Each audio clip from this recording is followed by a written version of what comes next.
in trouble with the curb. Always in the backseat singing like a bird. Oh no, take me to the good life. Stranger on the mountain, hanging on your words. Walking in a nightmare, everything is blurred. Oh no, take me to the good times. Don't forget what you told me. I'm a wolf in sheep's clothing. Watching, waiting, my prey is praying. There's no escaping. My blood's pumping. I go 100. The hunter, the hunted.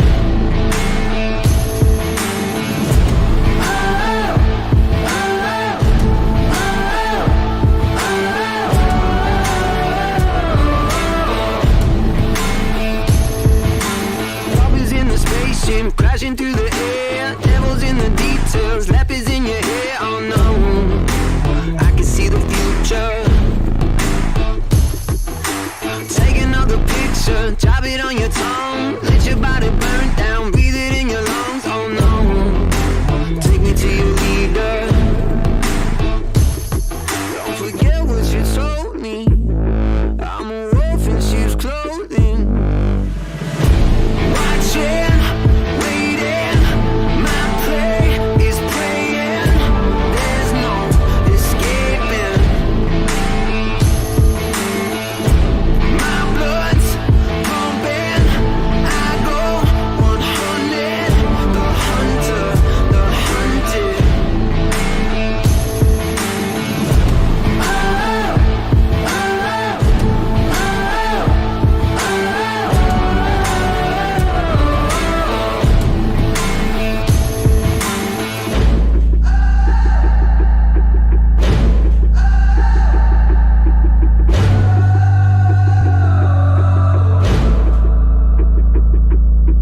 Take you to the red line, bring you with the force. Buried deep in your mind, soldier in the war. Oh no, you can run, but you can't hide.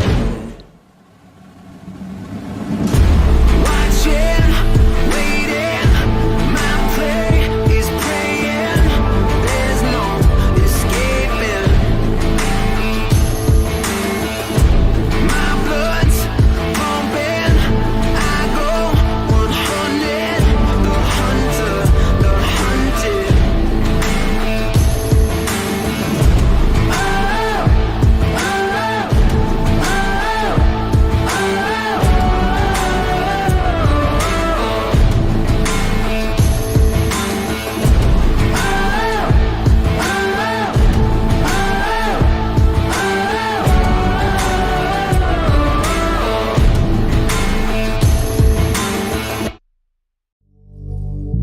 Drink, think deeply as I sink.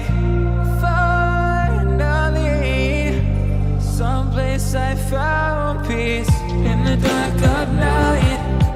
Tabletops, counters in the early hours. Stone cold inside.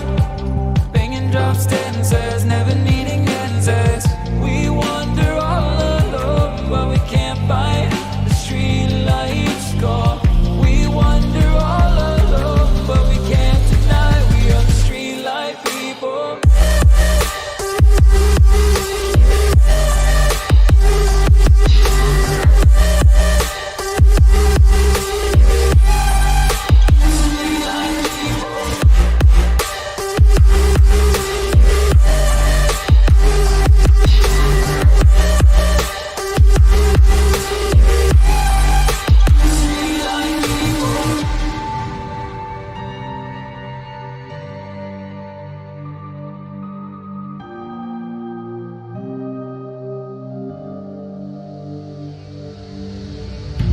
Pills, thrills, chasing whatever kills. For so long, I forgot how it feels in the dark of night. Tabletops, counters in the early hours. Stone cold inside. Banging drop stanzas, never needing answers. We wander all alone.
Only darkness inside me. I wish I could find you, but I can't see. Like a flower needs the rain, I need your love to help me kill my pain. I wanna find you, I wanna know who you are, 'cause I'm alone tonight and I need someone to care about me now. We go round, we go we go round, we go we go round, we go round, we go we go round, we go round, we go.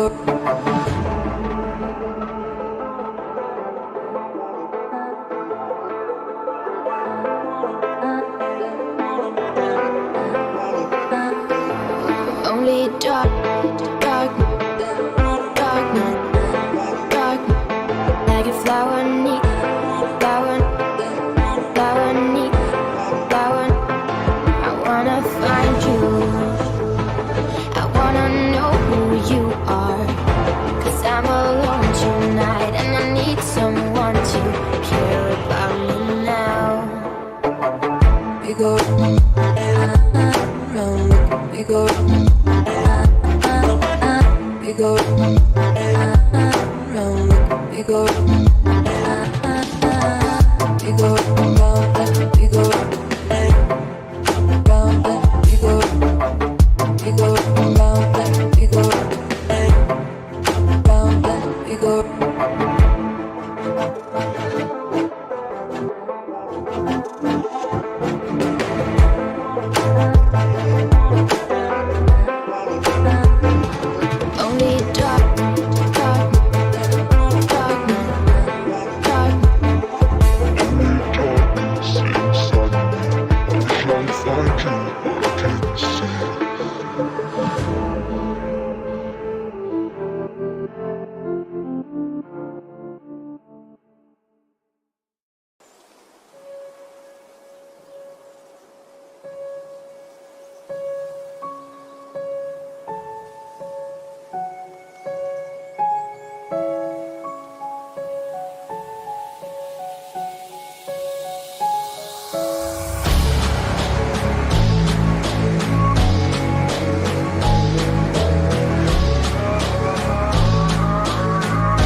Hey, Teddy, ready? Hey, I'm calm, now let's get it,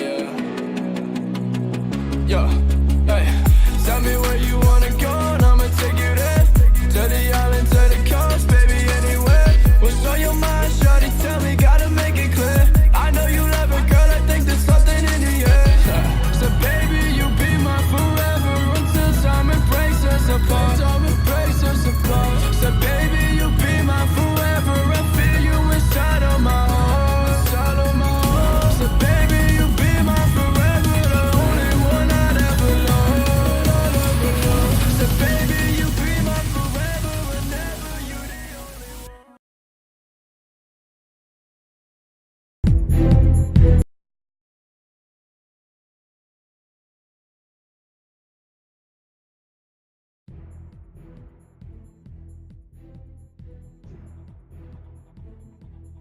Hello, ladies and gentlemen, and welcome back to Rampage Week 7, where we are going to see two teams face off on the Rift once again. We got Howling Gale Gaming versus Team 31.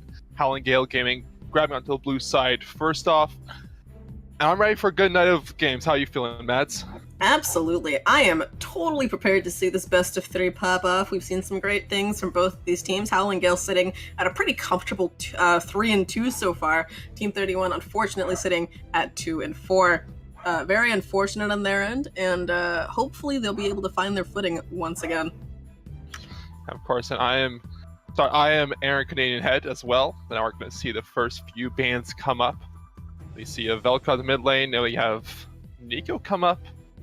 Do we see any? Have we seen Nico get any adjustments in the past couple of days? I don't think so. The last major Nico adjustment that I personally remember was her hotfix for AD Nico. Other than that, I don't believe so. I'm interesting to see it come back at this point. We're now going to see Zyraban as well on the side of Team 31. Find us not really pressuring any certain lanes so far, but more of a general consensus to try to take off one of every team, one of every player, to make sure that they don't get any of their comfort or pocket picks of their own. For sure. Of course, playing against this team for the first time, presumably, just testing the water, seeing where everything fits. Very wise choice. And then a Alawi pick coming through first. Very strong, competent choice. Especially looking at it, we also see a ban actually got dropped on the side of Howling Gale Gaming. Since we did start a little late, they lost the ban for that. Now we see the next pick coming for the top side of Team 31. They're going to be taking Jinx first to try to pick their bot lane beforehand. Also wondering why Gamer Girl decided to actually get the top laner first, allowing the counter pick to come in, saying we're so confident in this, we're going to go for it right away. For sure, but it does open up a lot of pressure, especially considering that now Team 31 has so comfortably picked into their bot lane. That being said, that Alawi pick is relatively safe. Presumably they did look at BB's comfort picks, make that decision pretty early on. But it's safe to say that Howling Gale knows what they're looking for here. For sure. Now, as we see the bottom lane of Team 31 get picked, we also see an ADC come in for the side of Howling Gale Gaming of their own for its baby. Gonna grab herself a Sivir. And it's probably gonna see the support come in as well, as we see Morgana get picked up. So both bot lanes being taken by these teams in the first round of drafts. For sure. Now, I wouldn't necessarily count on that Morgana 100% being a support pick. We have seen an awful lot of mid Morgana being flexed here lately, especially with how strong she's been, but Morgana did in fact just get a minor nerf to her spell shield, cooldown duration-wise. So that is something to watch out for here, and a Vladimir pick coming through. Vladimir, of course, being very influential throughout the entirety of this season thus far. Presumably will continue to be, and will certainly be sure to cause problems for whatever lane he finds himself in. It's a really good pick to come up before the bans actually come in, so they don't actually know where to ban themselves. Now we see Rumble get picked up. Rumble get banned out on the side of Team 31. Where would Rumble be played since I see Alawi got picked? Is Alawi gonna be a top lane? Or Rumble being banned for one of the other two lanes as the jungle or the mid lane at this point? That is a fair question. I would honestly not have an answer to that. Presumably that Rumble wasn't banned away from their top lane. Otherwise, there was a moderate to severe lapse in judgment there. But, you know, it happens, it happens.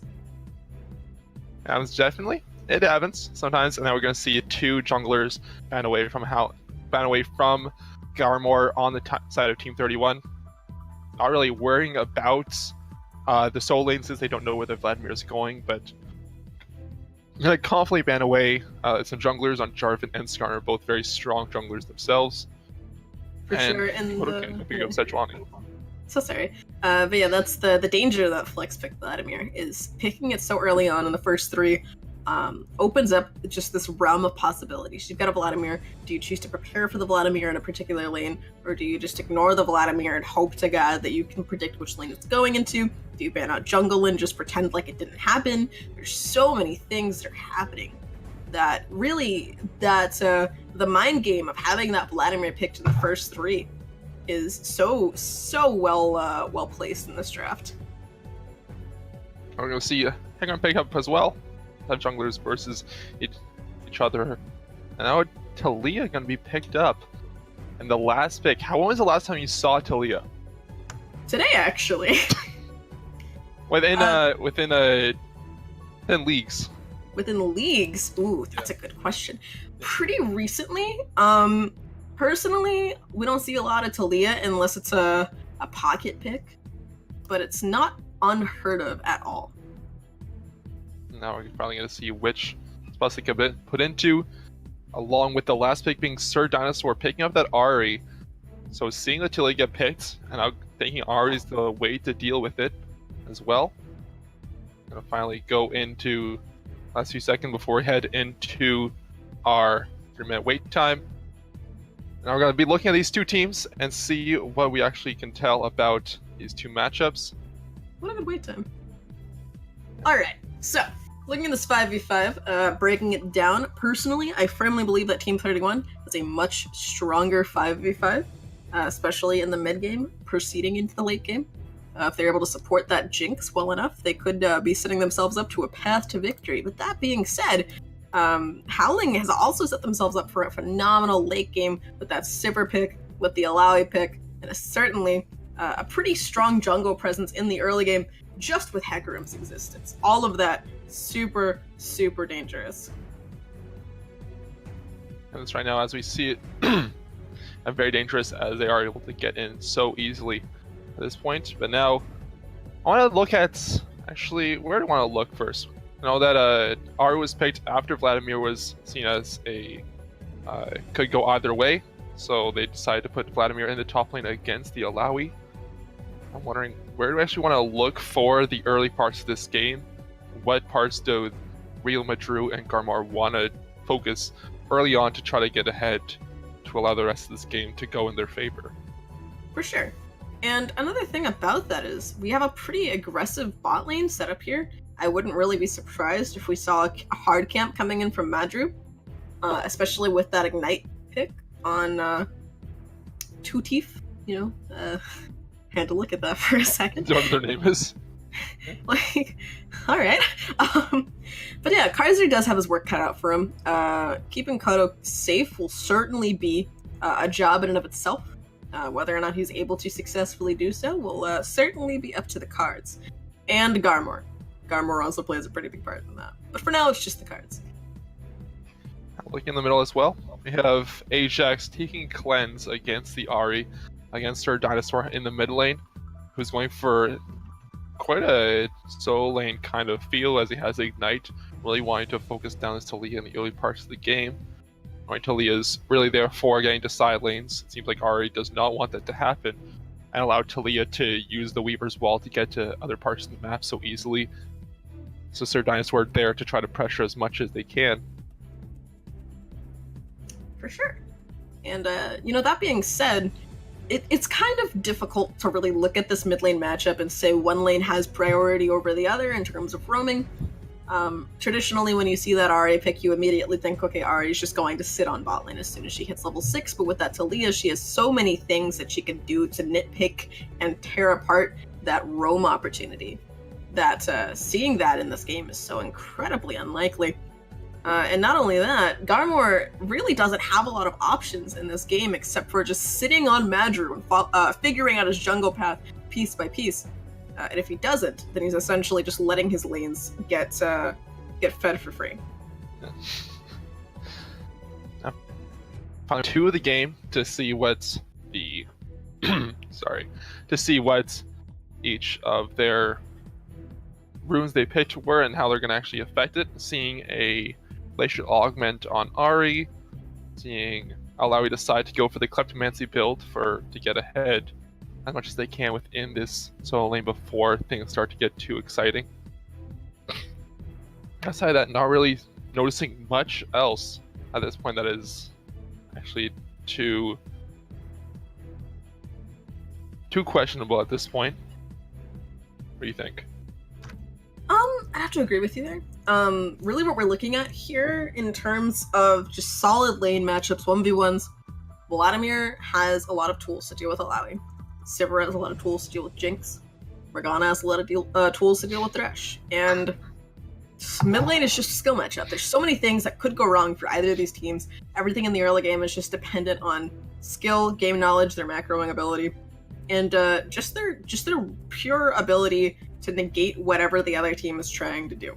Morgana's spell shields, super important in this lane. Thresh hooks landing on the proper target when he has 2 spell shields to manage. Super difficult, but also super important. To me, there's so many things that could go haywire for either of these teams, and really it'll just depend on what we see here in the first couple minutes. As we see the first few minutes happen, I want to see what the teams actually plan on doing. Looks like not that much is going to happen. They're just going to kind of lay out 5 across the map, trying to just make sure that the rest of their jungle is not hurt in any way. Outside of that, it's not seeing like much is happening outside of it. For sure. Now we are going to see a rather untraditional line of scrimmage here. Bot lane opting to sit right in that river bush. Not really. Doesn't care about blue buff. Well, I wouldn't say that. I just don't really think they expect an invade here, which is totally fair. Yeah, no, that being said, neither team choosing to take advantage of this early game, probably for the best. There's no real clean-cut and defined winner of a level 1, and if there was one, I'd have to say it'd probably be red side here. Mm-hmm. So, good call for blue side. Yeah, Team 31 on the red side. Like you were saying before, very good just kind of counters to their fellow laners. So Howling Gale Gaming respecting that and understanding they don't really have a way of getting around it. We're gonna get into the men's meeting as the first game drops off between these two. Both of them are doing kind of even, a little bit ahead of 50%. You'll see which one is able to keep that up throughout this game. For sure. Now, that being said, Howling Gate does have the better win rate currently in this particular set. But anything can happen here. It is the rift, and the laws of science don't apply here, which means that anything is possible. What kind of laws of science don't apply here? All of them. Come on, every one of them. Every single. Gravity's not real. It's a lie. Sorry. Really? Yeah, I'm sorry I didn't want to, but someone will tell you. When did you learn this? I played Sona for a season. Oh, true. Yeah. Right. Makes sense. Yeah. Makes sense. Good point. Exactly. All right, but obviously the Death Sentence is going to land onto the Morgana, going to flay both of them back. Kodo K just firing back and forth. Oh, a Dark Binding landing onto Thresh, though. Ignite also on him. He's still under 100 health. Jinx realizing it's not a one fight. Cards are trying to run away quick. Two teeth weave. It's fun, isn't it? Trying to read that? Yeah. Nice. Alright. Already in the mid lane, we've seen a pretty aggressive stance from Sir Dinosaur. God, I love that name so much. Pretty aggressive. Very easily relying on that Glacial Augment. We've seen it pretty frequently throughout this particular season at all levels of play. But yeah, that being said, that bot lane trade did definitely go in the favor of Team 31. Jinx absolutely optimizing her range. And range abuse on Jinx is one of the best things you can do in this instance. There's not really a lot of tools that she has shown here. You see that looks like Kodo Cage. It's a flash away, not going to do anything though. Sivir gets the first blood, flash forward from Sivir, going to get a double kill in the bottom lane, starting this series off well for Howling Gale. And just like that, there's the example of exactly where, how, and when things could go wrong at any given point in this game. Just all at once. How unfortunate. Actually, BB also getting a little bit of hurt in the top lane, knowing that he can heal, but not that much in the beginning of the game.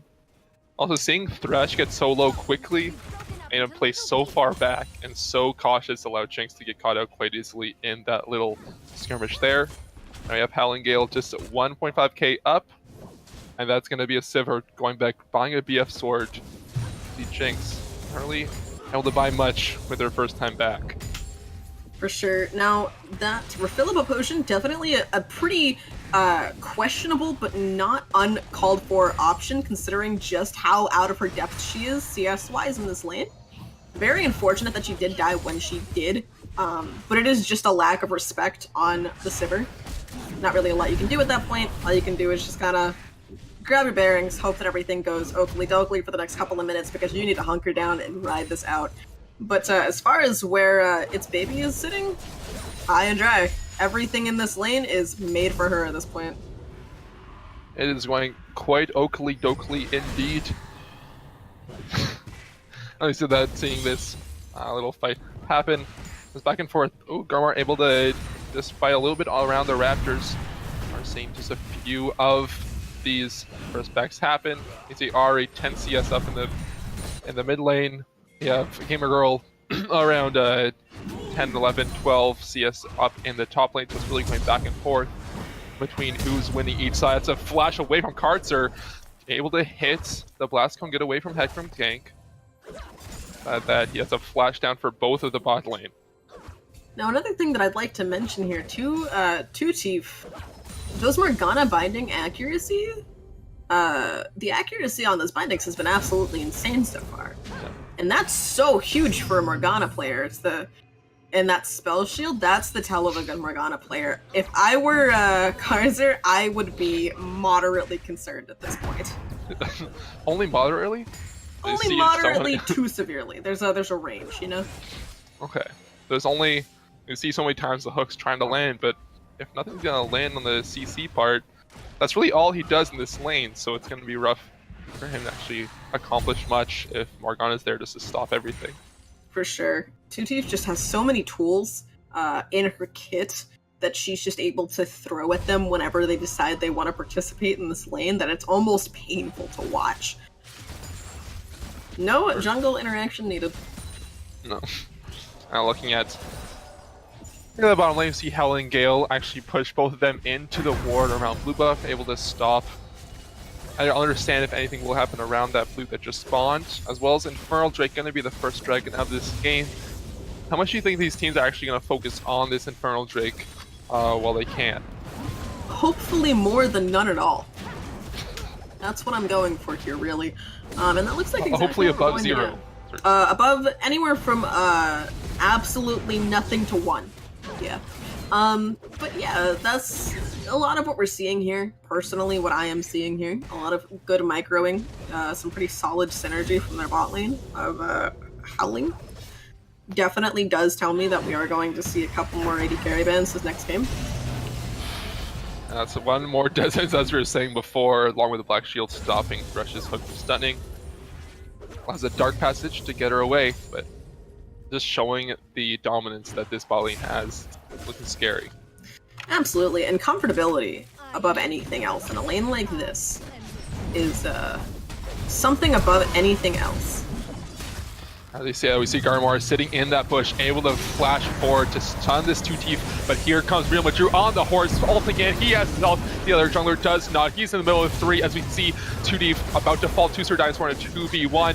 And 2D getting a kill on Sir Dinosaur though. Real Mature taking Kodo as well as Sir Dinosaur with them. That was a split fight though, ended fully in the favor of Howling.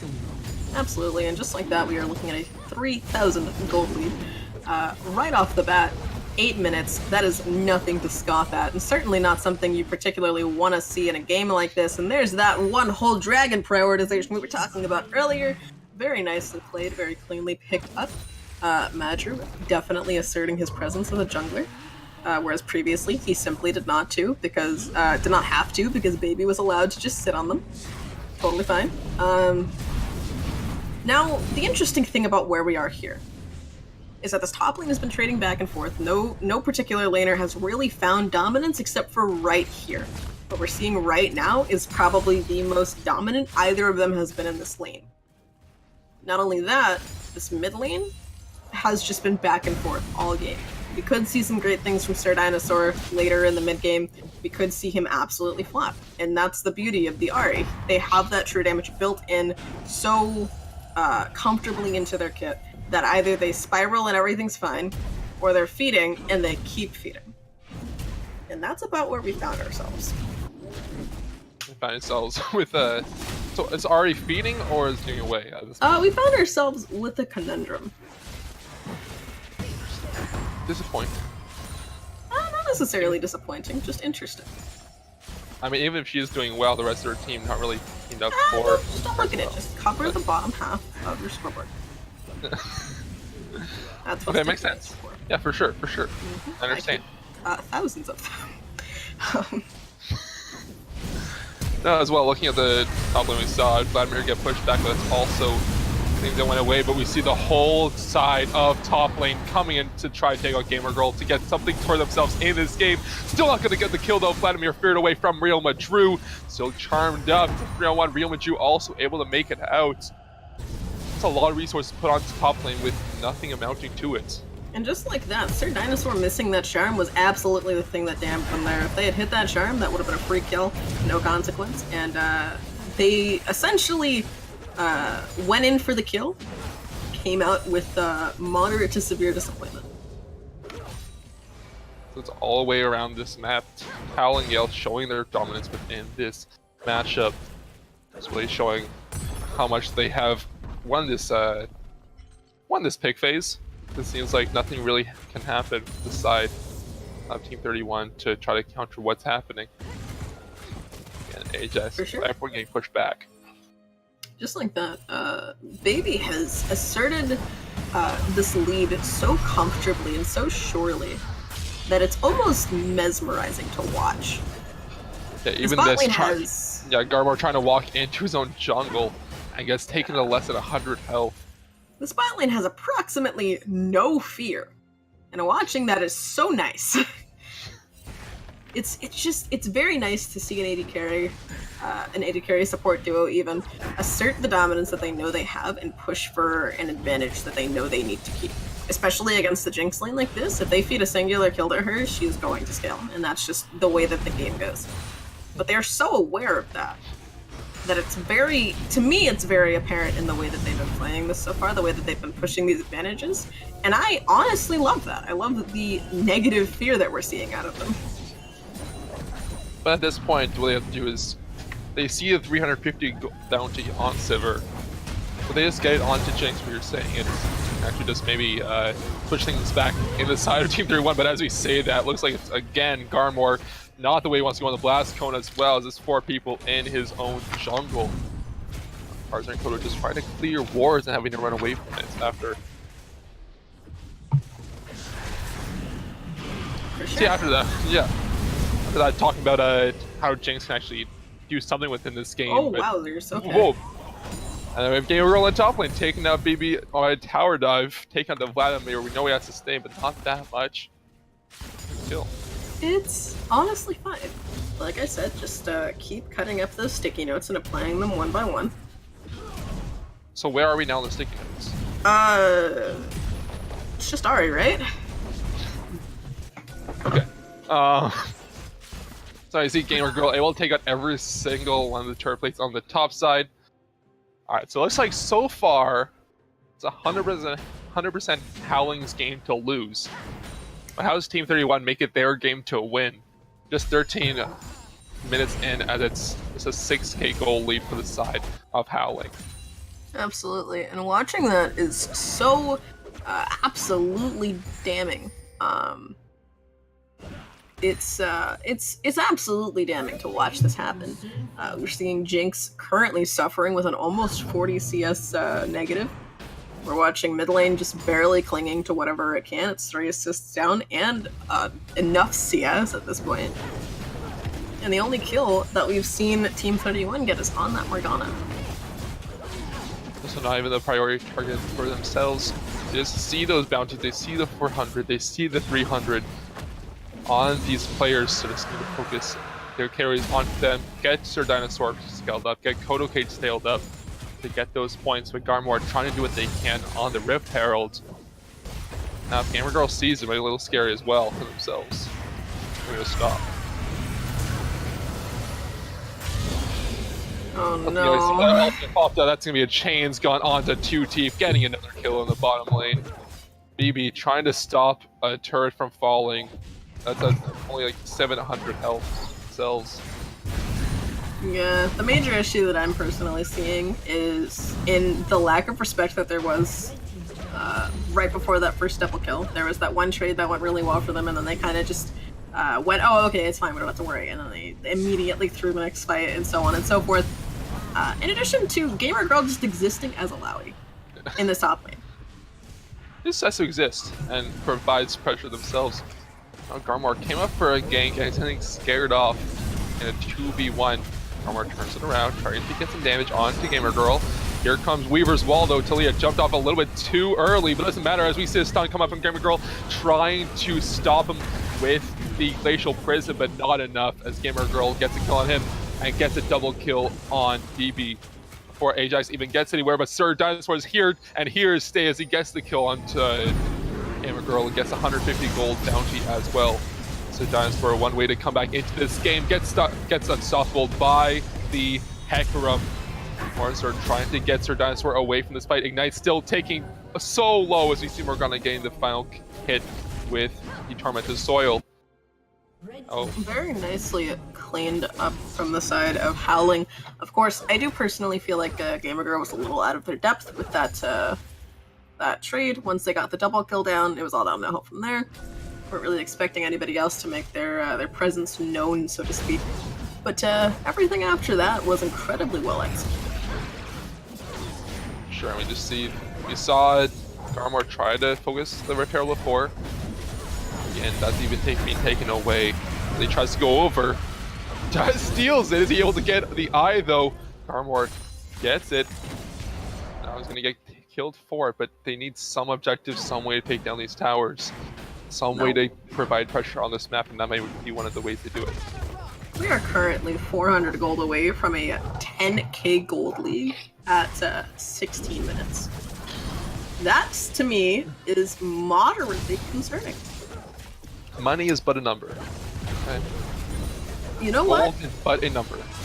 I feel as though Team 31 is feeling the same way, if only a little more intensely. Just a little bit. I see BB trying to push around, get a little bit of damage on the bottom tower, gain those split pushes.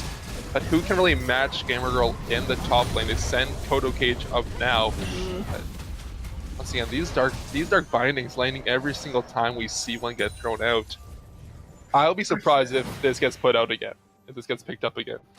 I'd be surprised if they even let them go anywhere near it again. Yeah. My concern here, they sent Kodo to go deal with Gamer Girl. What do you do in this instance? You have a 4-man shoving in your mid lane. You have this thing in your top lane, just existing there. What do you do? Who do you send? How do you deal with that? You know?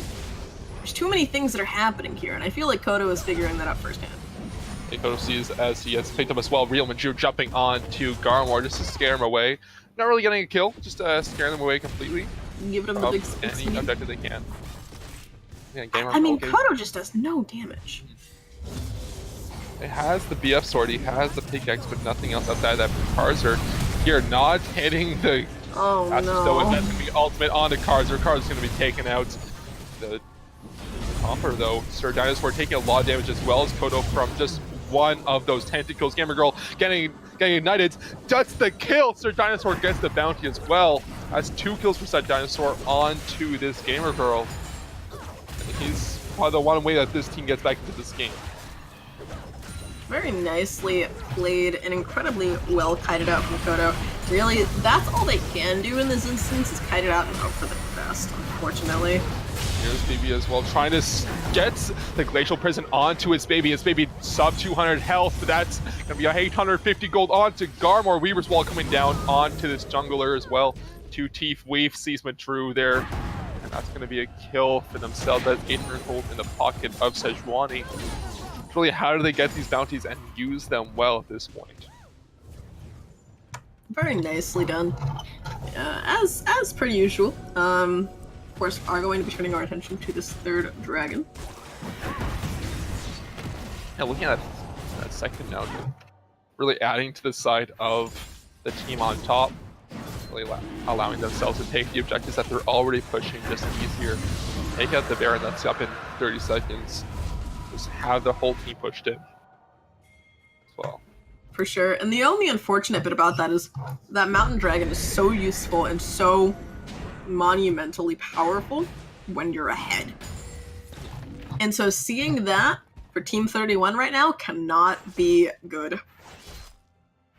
Especially seeing these two. It is randomized, but it seems like things like, hey, you guys are doing well. Let me give you a little bit of a push. And we see Reptile get used in the bottom lane. It was one of the ways for this team to come back in, but you're using it at their own base. Just at this point, not adding much for themselves. So where else do they go? Where else do they go for themselves to come back into this game? Since it's now over 10,000 gold lead at the 20-minute mark. Who do they look for? That's a very good question. Because Sir Dinosaur is sitting at 3-2, not particularly behind. Certainly doing his best to spiral and scale in any way he can. But he's also a Glacial Augment Ahri. And the rest of his team is not performing optimally. What do you do? Like, there's not a lot of things. There's a lot of stuff you can do, but it's like you see the Baron buff gets taken out just slowly, kills going around everywhere. Talia getting the kill onto Ahri. Too much as Hecarim takes out Skarmour as well. That's gonna be 4 kills all around the map. Gamer Girl gets the kill in the top lane. Last one alive is Karzer. What can he do against a Baron buff team 15k gold ahead of themselves? At this point in your life, I think at this point you just call it quits, skis. You try again. I really can't personally see a way that they pull back from this. Again, there's some way. There's always a way. Never surrender. Hashtag never surrender. Here we go. Let me see these players. How do you see these players spawn back up? They only have 2. They only have 2 lanes. They still have the top lane. Still have the tier 2 top lane turret that they can still work with. They lose both inhibitors in the bottom and mid. It's only Talia. Only Talia's pushing the top so they can get there soon enough. But what else? What else can they do? We see this Howling Gale running over this game. For sure. And at this point, we have a consistent 40 CS lead in the bot lane, as well as what is apparently a 60 to 70 CS lead in the top lane. In addition to all of the kills that Gamer Girl has accumulated over the course of this game. That just being said in and of itself, not even looking at the 60 CS lead in the jungle, there are so many different things that have gone wrong for Team 31 that it's almost impossible to look at all of them at once. But yeah, that being said, everything did start in the early game. Hopefully next game they're able to pick it back up, come back with a with one of those switcheroos, you know? Okay. Bring us into a game 3 and all that. So what do you want to change? What would the team change? Here goes Real Madru jumping in. Garmore able to stop Real Madru from entering his team. They're just going to allow it to get one hit onto the Nexus Tower. But what did this team actually change going into the following matches? Well, a lot of it did start in the early game with the bot lane that lacked respect in that first fight and so on and so forth. That was a huge issue. Just there were so many free Morgana bindings that went out that it was honestly kind of questionable. And really, they just have to watch little things like that. Gotta respect things like that, you know? Just watch little things, but now we see that's the last few Nexus towers going down. It's a little bit more than a little thing. It's maybe gonna take on Garmor, and that's It's fine. Alright, trying to stop what they can. It's been lasting for a while. They're able to hold off. It means for a little bit, Nexus Tower 2 finally gonna fall over 5-on-4 as only Nexus stands between Howling Gate and their game 1 win. Heart's gonna fall, Protocade's gonna fall, and that's Nexus falling third, heading into the second game. Very nicely done by Howling.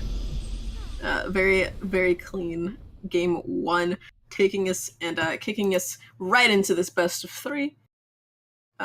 These teams both fighting for a spot in the next bracket, and they certainly bought their boxing gloves for this particular game. And hopefully things are a little bit more competitive in the next game. But stay tuned, ladies and gentlemen. We'll be right back with our game 2.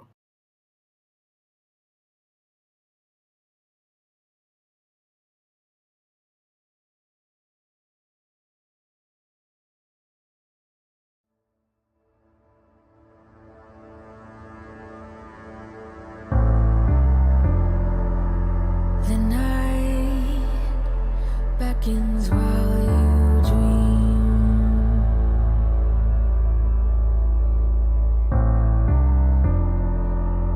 A life never lives in peace.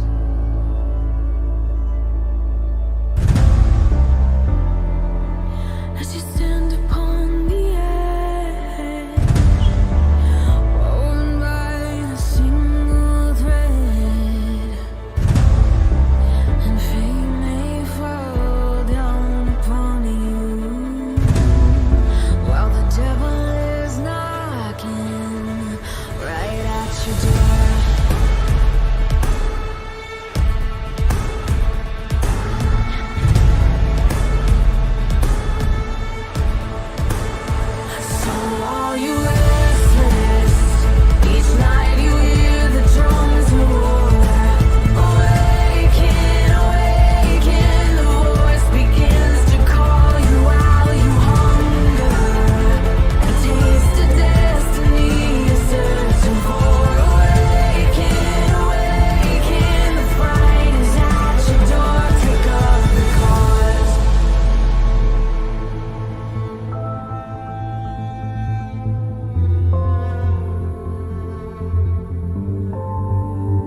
got it, my got it. It began in the land of the sandstorm. I fought it, though I wanted everything to do with what you give to me.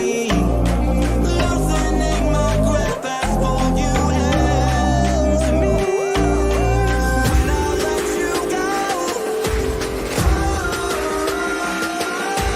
it just pulled you closer. It's a long departure.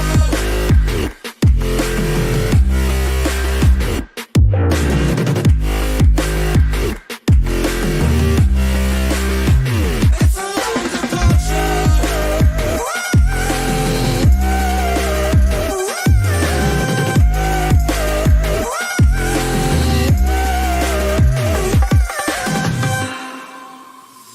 Before I see you again, before it all makes sense, but I can't hold you back.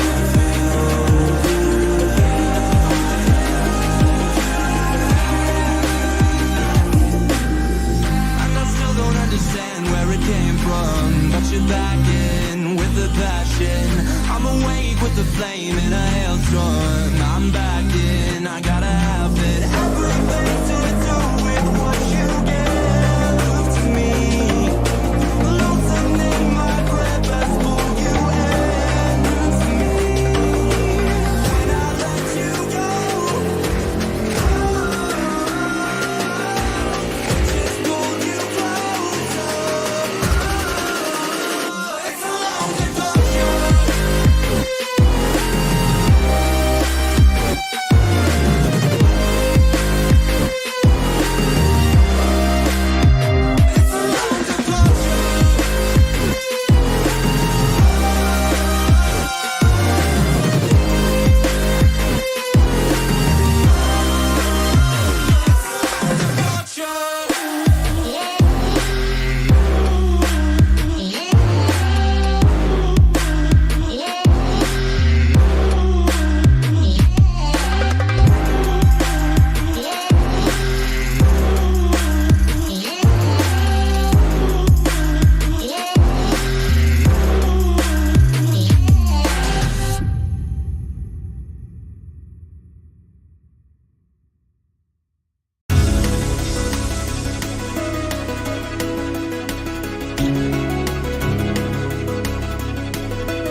Show me all your innocence. I'm holding up for one last time.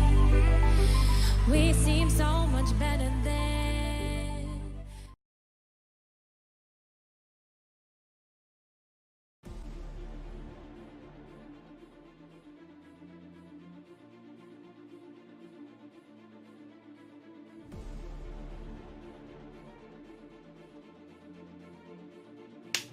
Hello everyone and welcome back between Howling Gale Gaming and Team 31. You can see Team 31 on the blue side this time. I'm once again Aaron Canadian Head, joined by Mads as my color.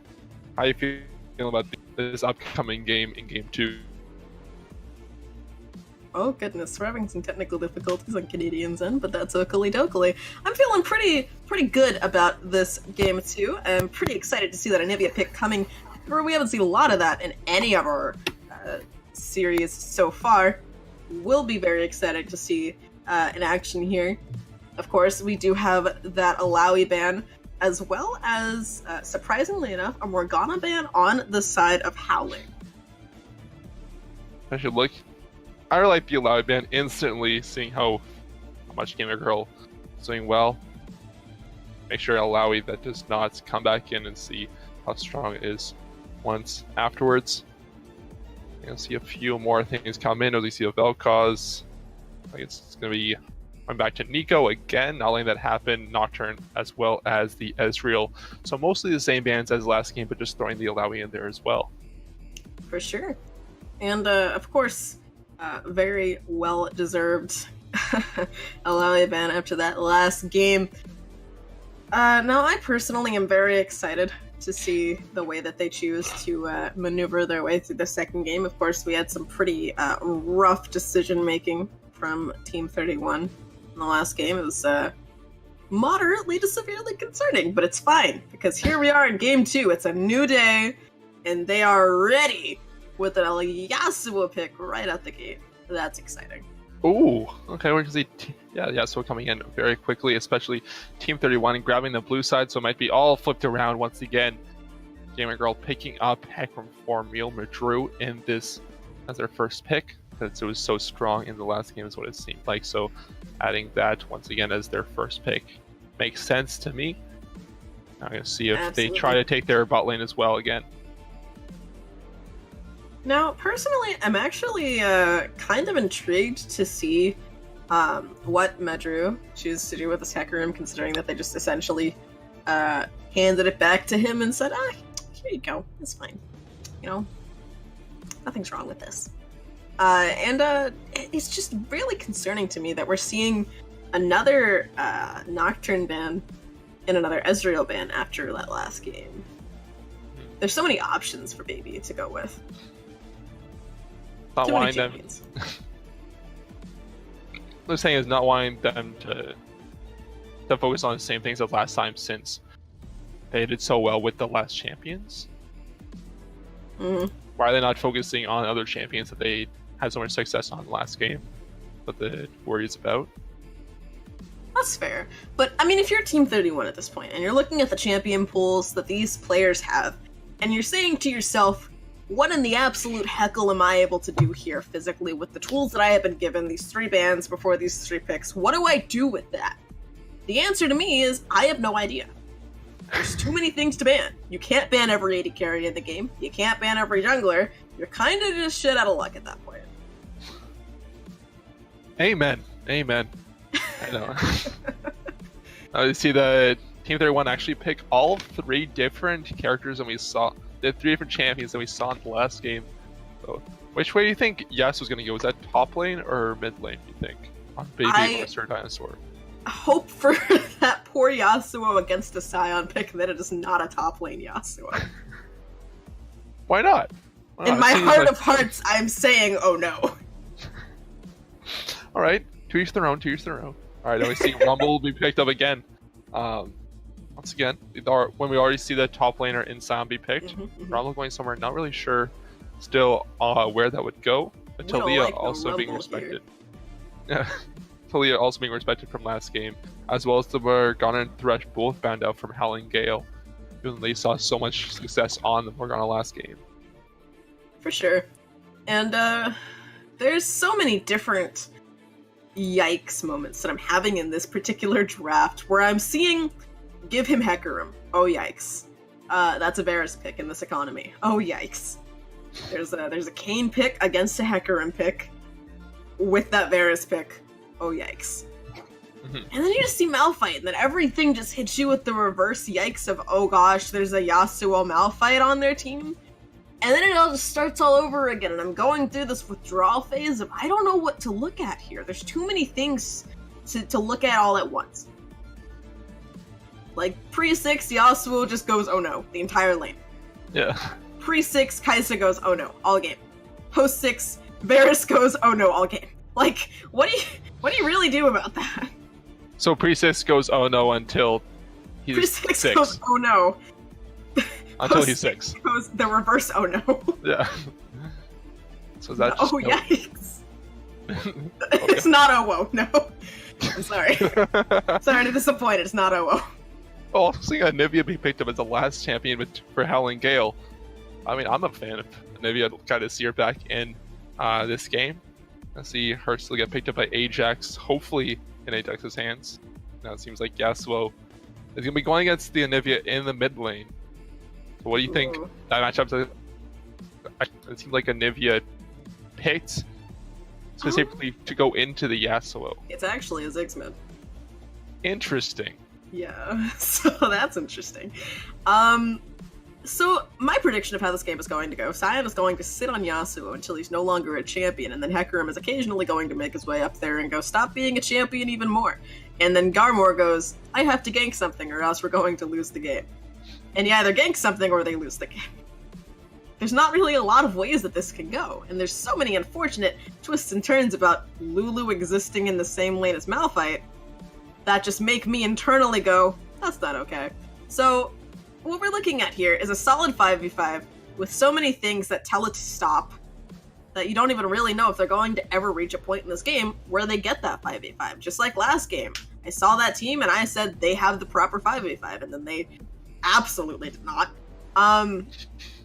And there's so much potential for us to be looking at an exact copy of what we saw last game right here. So we'll see where we go with this. Here's the Team 31 on the blue side. The one switch everything be guaranteed on that will be different from the last game. 31 on the blue side. See if it actually just changes because they're on different sides. Might be. We're going to see back to maybe a 5-point between those teams, as actually the bottom lane of Team 31 just doesn't leave the fountain for the first 30 seconds.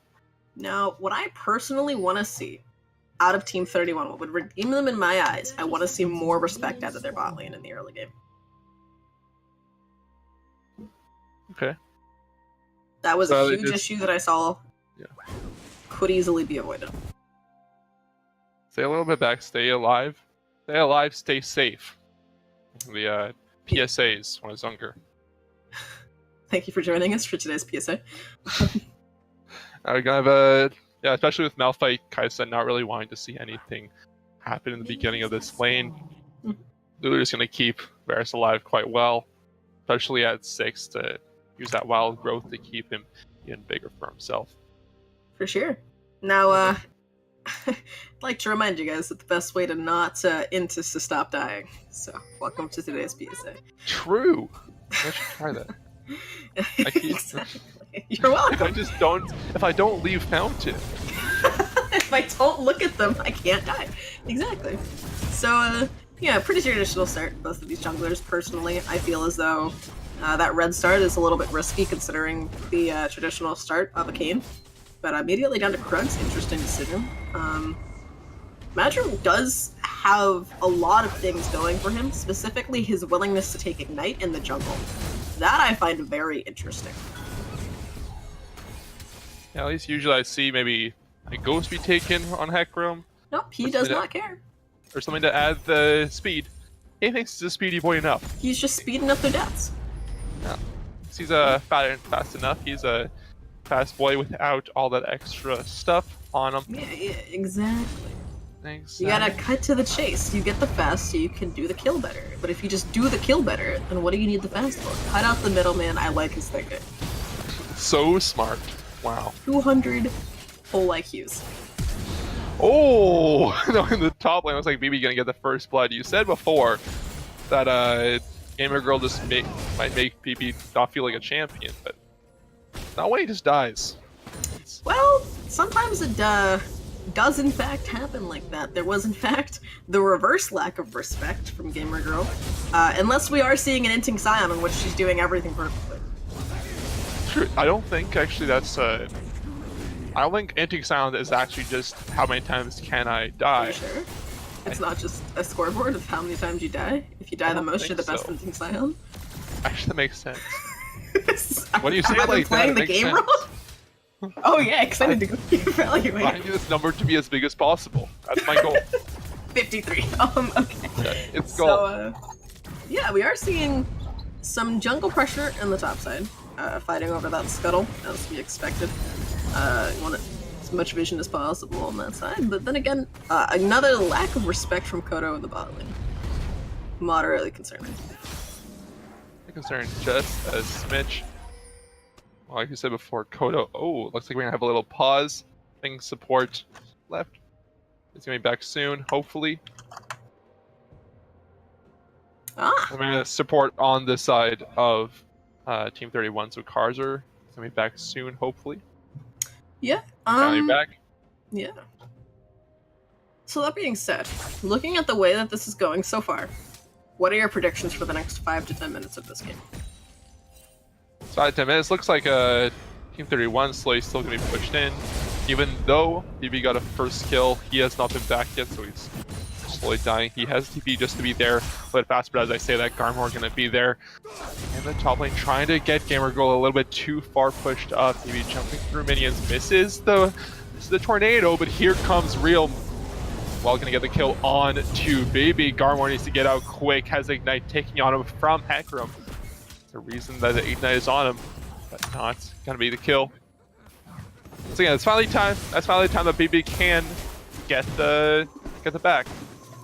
Oh no. Ajax is in a large amount of danger, but able to flash out. Very nicely played. I don't have over, I think, like 500,000 mastery points on Anivia. Not probably safe. That's a safe Anivia. That's a lot of points for a champion that doesn't move. Oh gosh. What do you mean? I mean, that's a lot of points for a champion that doesn't move. Oh man, the 2T Weave making his way all the way up to mid lane. They got a kill on Sir Dinosaur for himself. Gonna be a successful gank. As Bear is still pushed up. Baby still pushed up on the bottom lane, even though he's all alone. Now instead of Infernal last time, we have a Ocean Drake as the first dragon. One nice, comfortable safety drag. But in all fairness, Baby does have approximately nothing to be worried about here. Has very clear eyes on where his jungler is. Knows that he's there to respond if need be, just like this right here. Yeah, nothing to worry about. It looks like it's maybe going to be taken out right before Hecarim can make it to the lane. That's Kodo Cage following the 2T Weave. It's a 2v2 now. Real Madrid slice it and dice it around Garmor. Are going to fall at this point. It's going to be a 2-for-1 in the bottom lane. Once again, Real Madrid just out-maneuvering the enemy jungler. Very nicely played. Madru, of course, hanging right where he needed to be for the entirety of that fight in order to collapse right where he needed to go. Top lane now 1-1. Gamer Girl barely down in CS, really. And seems to be climbing their way pretty cleanly back into this lane. Oh, that Yasuo tornado. Okay. I've seen some things, alright. Yeah, I've seen maybe has the last breath, even though Gamer Girl does not have double onslaught just yet, so has the ultimate just before. Tries to win wall the Q. Not going to work out though. He's going to get the team at proc. So it's going to be a very low Yasuo for whenever Real Madrid would want to come up to the top lane. But just before that happens, Garmor is going to walk through a wall. Yeah. The unfortunate part about having a Nivea on your team is having a Kayn on the other team, with which he entirely chooses to ignore the function of the map. And decides to phase through it. Disappointing when that happens. Because having a corporeal form is for losers. I agree. That's why I don't have one. Wow, that's impressive. How are you casting right now? Thank you. You don't need to get portal form to talk. Well, but how are you sitting comfortably in your chair? How do you know I'm sitting? There's no cameras. You're right. Okay, moving on. Yeah. You know. All right. Fair. That being said, the spot lane not really going any which way except for Two Teeth's way. Two Teeth has just decided there's not enough fighting in the spot lane. I'm gonna go up mid lane, get myself some kills, more violence. And it's working out rather well for him. Currently 2-0-1 on that raid boss Lulu. So, not really a lot to say there. Very well as maybe trying to fight a Scion in the bottom lane. It's going to be switching up which team is actually ahead in that fight. Back and forth once again, looking at these lanes, looking at how they actually have gone for the past 8 minutes. Kodo Cage still a little bit far, and as we see the chains coming on to the Kai'Sa Wild Growth onto herself. Cars might take a little, turret shot a little bit too much, but Ignite not going to get the last hit. And both bottom laners of Team 31 quite low, but not falling just yet. For sure. Very nicely played. Arthur definitely... I personally feel like that that Malphite pick was sort of out of his depth in the sense of this particular lane, he doesn't get to participate until he's level 6. And even after he's level 6, he only gets to participate once every, minute and a half? Yeah, and right there we saw the last breath come out from Bebe, but not enough damage. Gamer Girl stoppable onslaughts underneath the tower. Just saying what happened. And then we see Garmor trying to jump underneath this tower, gets the slice. Gamer Girl gonna fall, Baby. Trying to just slow it down. Gamer Girl gets the last of the minions, but it's gonna be a kill over to the jungler of Team 31. Very nicely played, right where he needed to be. In the grand scheme of things, personally, I don't really see that setting them back too far, but it is very good for BB right now. Especially looking at this 1-1-1, doing well for himself. After that first kill, I guess an assist as well. I see Hecarim in the top lane. I guess seeing all the minions, so he's just gonna back off. Hopefully, this game just allows an easy back. For sure. Now, that being said, what are your thoughts on the way that this jungle has been played so far? What are your thoughts on the way that they've positioned, the ways that they've shown their presence, so on and so forth? Sure, Real Madrid. Saw in the last game he was just out rotating like crazy Garmor on the Sejuani. This time seeing Garmor just do a little bit more, but still Real Madrid knowing where he's being and being there just a little bit with more threat. Garmor was able to get the slice on Scion in the top lane, we saw in the bottom lane. Garmor tried to push underneath, get the 3v2, but Real Madrid came in and got the 2-for-1. But so far doing quite well as this baby misses the chains.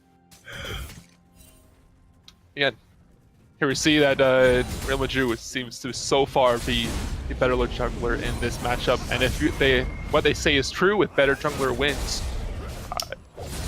You know, I don't know who they is, but they're right. Yeah. Better jungler won last game, but Gamer Girl approximately has no fear, so they're just going to walk up to them and that's fine. Approximately. Approximately no fear, yeah. Ooh. You saw that Kane actually stole the Skull Crab, but for what cost? Wild Growth comes on to Real Madrid. Garmor gets taken out. Cars are there, but just a little bit too late. Gonna be a scuttle for the side of Team 31, so they're just able to see so much better the side of Howling Gale to kill him. Yeah, exactly. Now they have more scuttles to their name. That's nice. about it. Yeah. Of course, Riptile still on the table for both of these teams. That dragon up and coming. Eventually, one day. Hopefully. We'd assume so. Yeah. Almost 2,000 gold up already. Which is about where we were last game. Maybe a little behind. A little behind. We see that side of Team 31's holding a little bit better, but that's going to be actually keeping Sir Dinosaur in that ultimate just a little bit too long for their liking. On the side, we see last breath in the top lane. Garmor is daily unstoppable onslaught, trying to get away, but Kane stops it with the ultimate of his own. Flash forward from Kane, trying to get the knock, but not going to do it. And Sion makes it alive, but uses the flash while doing so. Very nicely played. Personally, Garmor just has his work cut out for him. He has from the beginning. Really just needs to find his footing again in this particular game. Of course, later it'll be a different story once you get that Malphite combination coming in with the Yasuo. But yeah. When we look at it, you have what does Kane actually want to go for here? We see that he's a Malphite, we see that he's somewhat of a tank on their team, but which Kane do you prefer within this game and just in general? In general, I know they just buffed Blue Kane, but personally, I gotta say Red Kane certainly here would be more useful. If anything, just because that W, the ability to interrupt the Anivia ult, to take a few hits from Madru would be super great. And not only that, just being able to engage on Baby safely without just the assassin conundrum of, well, I'm an assassin, and I booped this person with all of my buttons, and now they're still alive. Disappointing. When all you have to do, when your whole role is to kill someone, and you don't You kill just someone. don't, yeah. Yeah. But if you're Red Kane, you don't have that problem, because then you just can keep killing that person, and then it's fine. You're not built for it, but you still do it. It's You still perfect. do it, because thanks. Best of both worlds. Everyone play tanks. I don't know about that one. Don't spread that. I'm an AD carry, man. No, 5 I don't person need- tank teams. Oh, you're an ADC? Yeah, Play tank. Play AD understandable. Have a nice day. Tank. Play AD tank, that's all. For a pretty, Wait. Oh, yeah. See, Real Madru jumps on 2-star Dinosaur, tries to flash away, but it's caught in the Glacial Storm as he does so.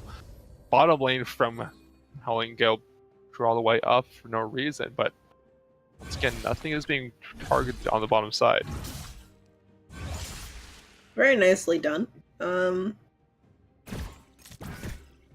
Might be even nicer done as Kodo Cage trapped behind 2 T-Fleet. Oh, able to ult on the other side of the Lulu, but the chain's gonna come in and keep him still.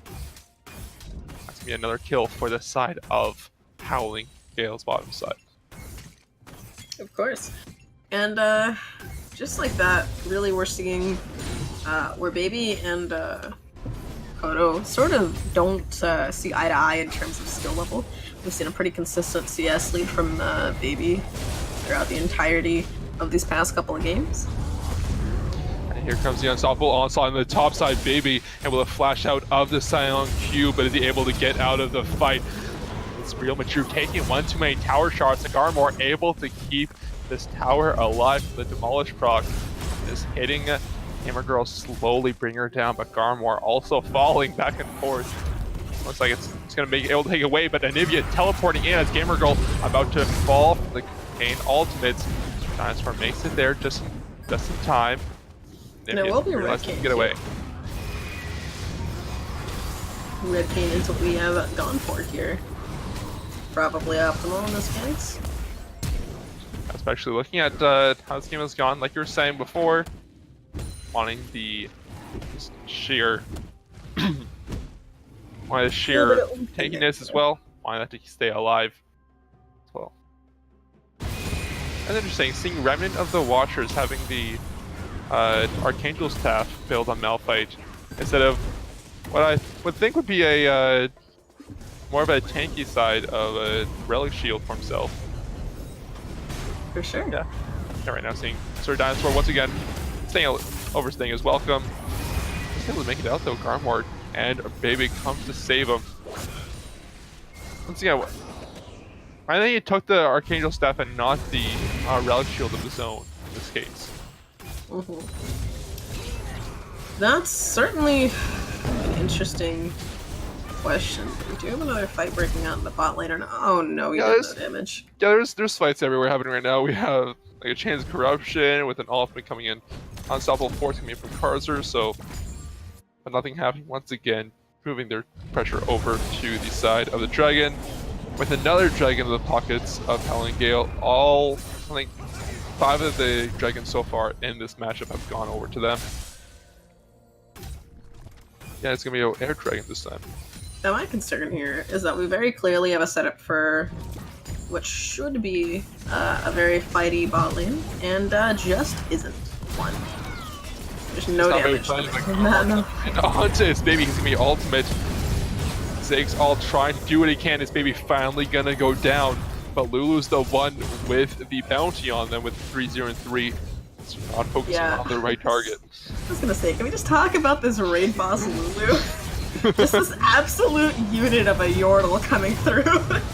And it looks like 2 TP are going to come in once again with the side of Real Mature. TP coming in from Yasuo, and it's not going to be stopped. It looks like Hecarim going to fall. Malphite going to fall right after. Flash forward from 2 TP trying to get away. Glacial Storm able to slow it down just a little bit, but baby not getting the kill onto T-Weave this time. That's going to be a back recall coming in. Ajax not able to hit the Garmor with Flash Frost. Ajax gonna get the kill onto Yasuo with the Glacial Storm. Garmor versus Ajax, last 2 players happening. That tower shot. Takes a tower shot, that's 100 health, able to swoop over the wall. And Garmor is the last one to walk away. So they're 4-0 and 5 Lulu just gets to leave. Oh my gosh. Alright, so let's take a moment to break down what actually just happened. So there's the past like 10 minutes of fighting. It's fine. It's fine. There's a couple fights here and there. We see approximately not nearly enough AP on Lulu. Where's her Rabadons? It's a carry Lulu at this point, so. Where's her Rabadons? I agree. Still How much health almost does she have? How much money does she have? Too much money. She still has the least money on her team though, right? Really? Oh, Very, like 100 gold. 100 gold less than the mid laner. It's fine, don't worry about it. Unfortunately, Sir Dinosaur hasn't really been able to find his footing this game. He's still sitting at 0-2-0. Has been able to farm pretty efficiently. That's good for him. Karthar doing his absolute bestest. 0-1 and 3. Unfortunately lost to his lane opponent, Lulu, who is currently 4-0. Rough. It's really sad, but inoptimal. What can you do? Jungle is a pretty fair fight right about now. Both 4 and 2. I'm looking at 4-2 and 3. Pretty even CS across the board. Mid lane definitely going in Nidia's favor. Top lane questionable. Questionable. Definitely in Yasuo's favor, but not by much. Tentatively. Agreed.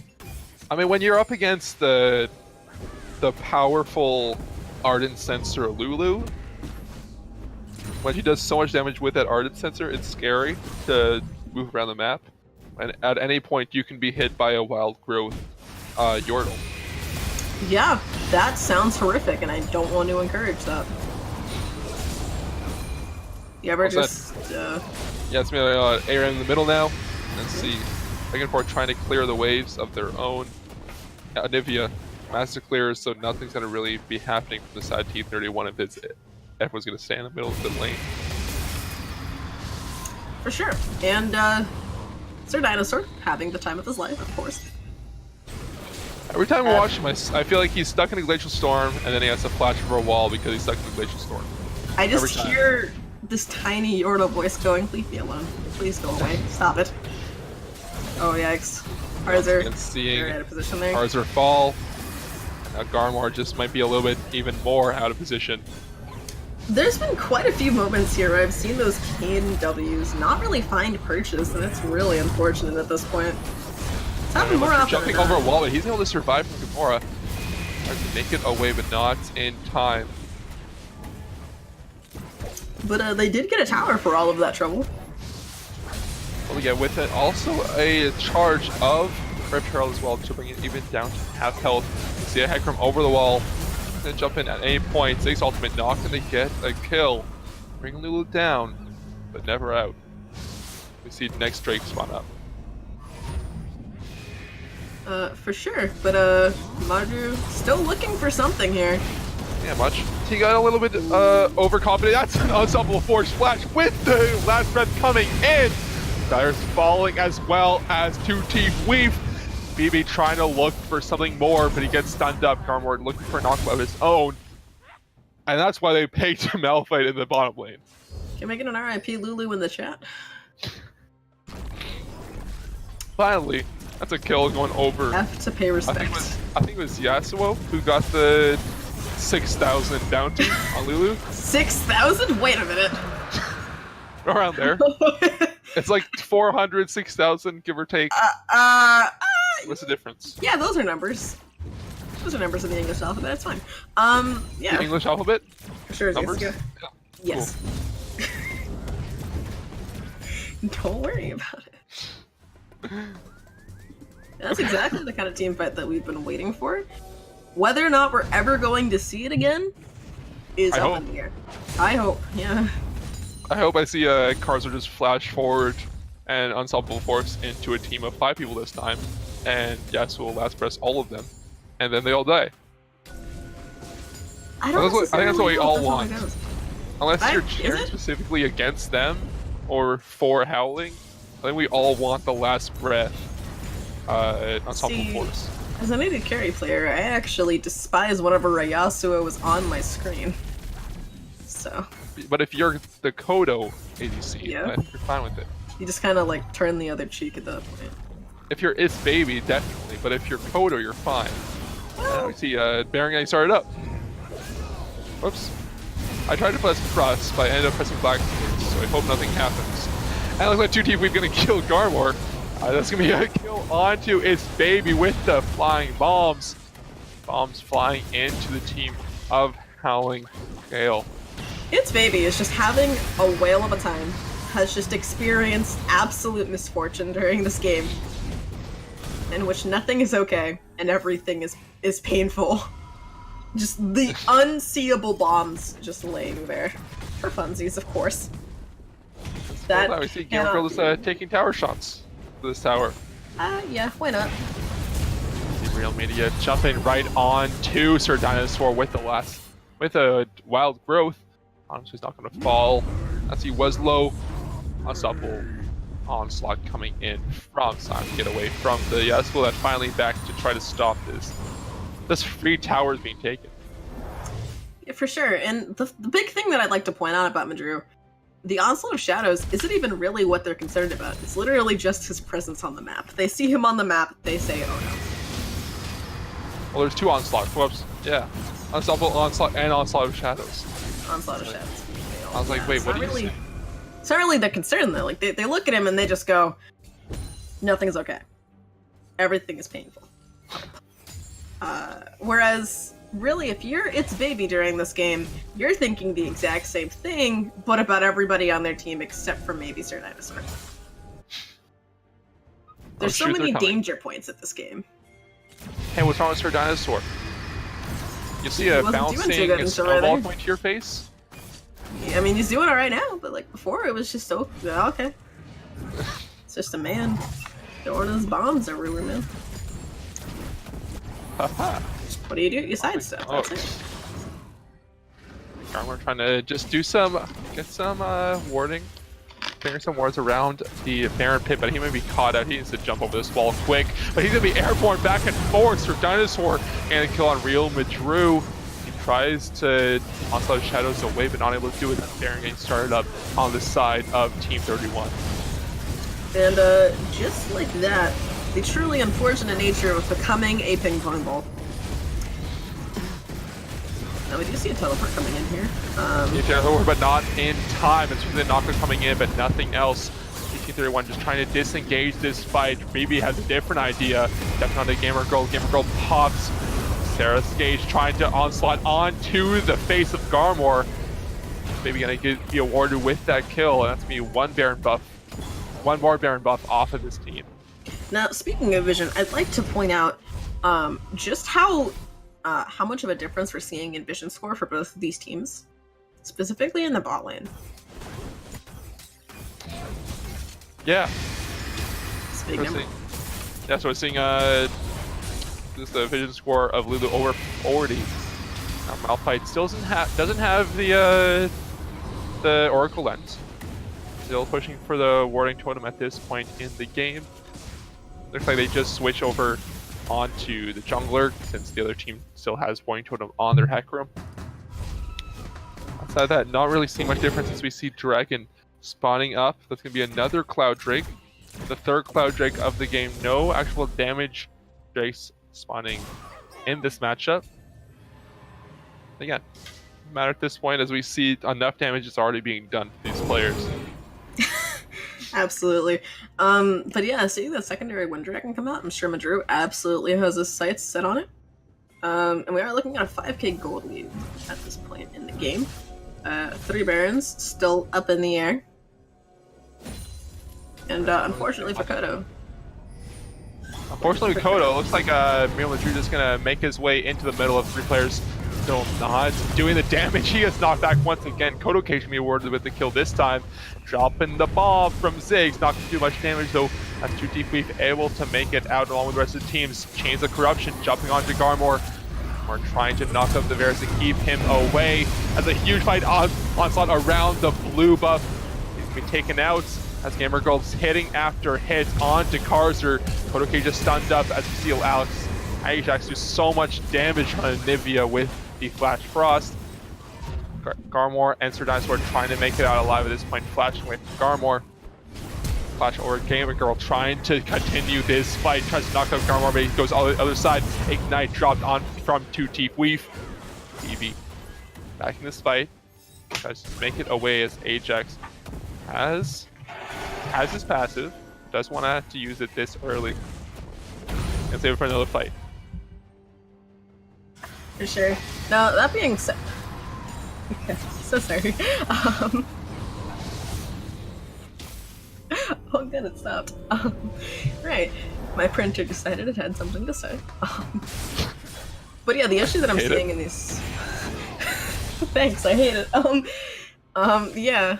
The big issue that I'm seeing in these fights is that as soon as its baby goes down in these fights, the entirety of the fight just becomes Gamer Girl and Ajax run them down for everything that they're worth. And then the fight is over. And we've seen that time and time again. And if one of these teams doesn't have the wombo combo of a lifetime, sooner or later we're going to see that over and over again. No, see Last Breath slowly coming up. Also have the Unstoppable Force, so something could happen if we see Yasuo and Malphite ever together. Looking for the flash. Even though he doesn't have the flash, I'm still looking for the flash. See it happen just once again. I'm looking forward to it, to seeing when it will happen and when it is guaranteed to happen throughout this game. We see all 5 players from I'm forgetting team names. All 5 players from the side of Red are going to be pushing onto this Drake, securing the last Drake before Elder Dragon spawns up. Very nicely done. Of course, that secondary Wind Dragon going over to... Got it. Thank you for that. I figured it out. Alright. Of course, that secondary Wind Dragon going over to the hacker will be very nice. Very nice. We see onslaught of shadows. Real Madrid trying to get away from that kill. He didn't use that pass 2 times and has paid for it with his life. But he's learned once again.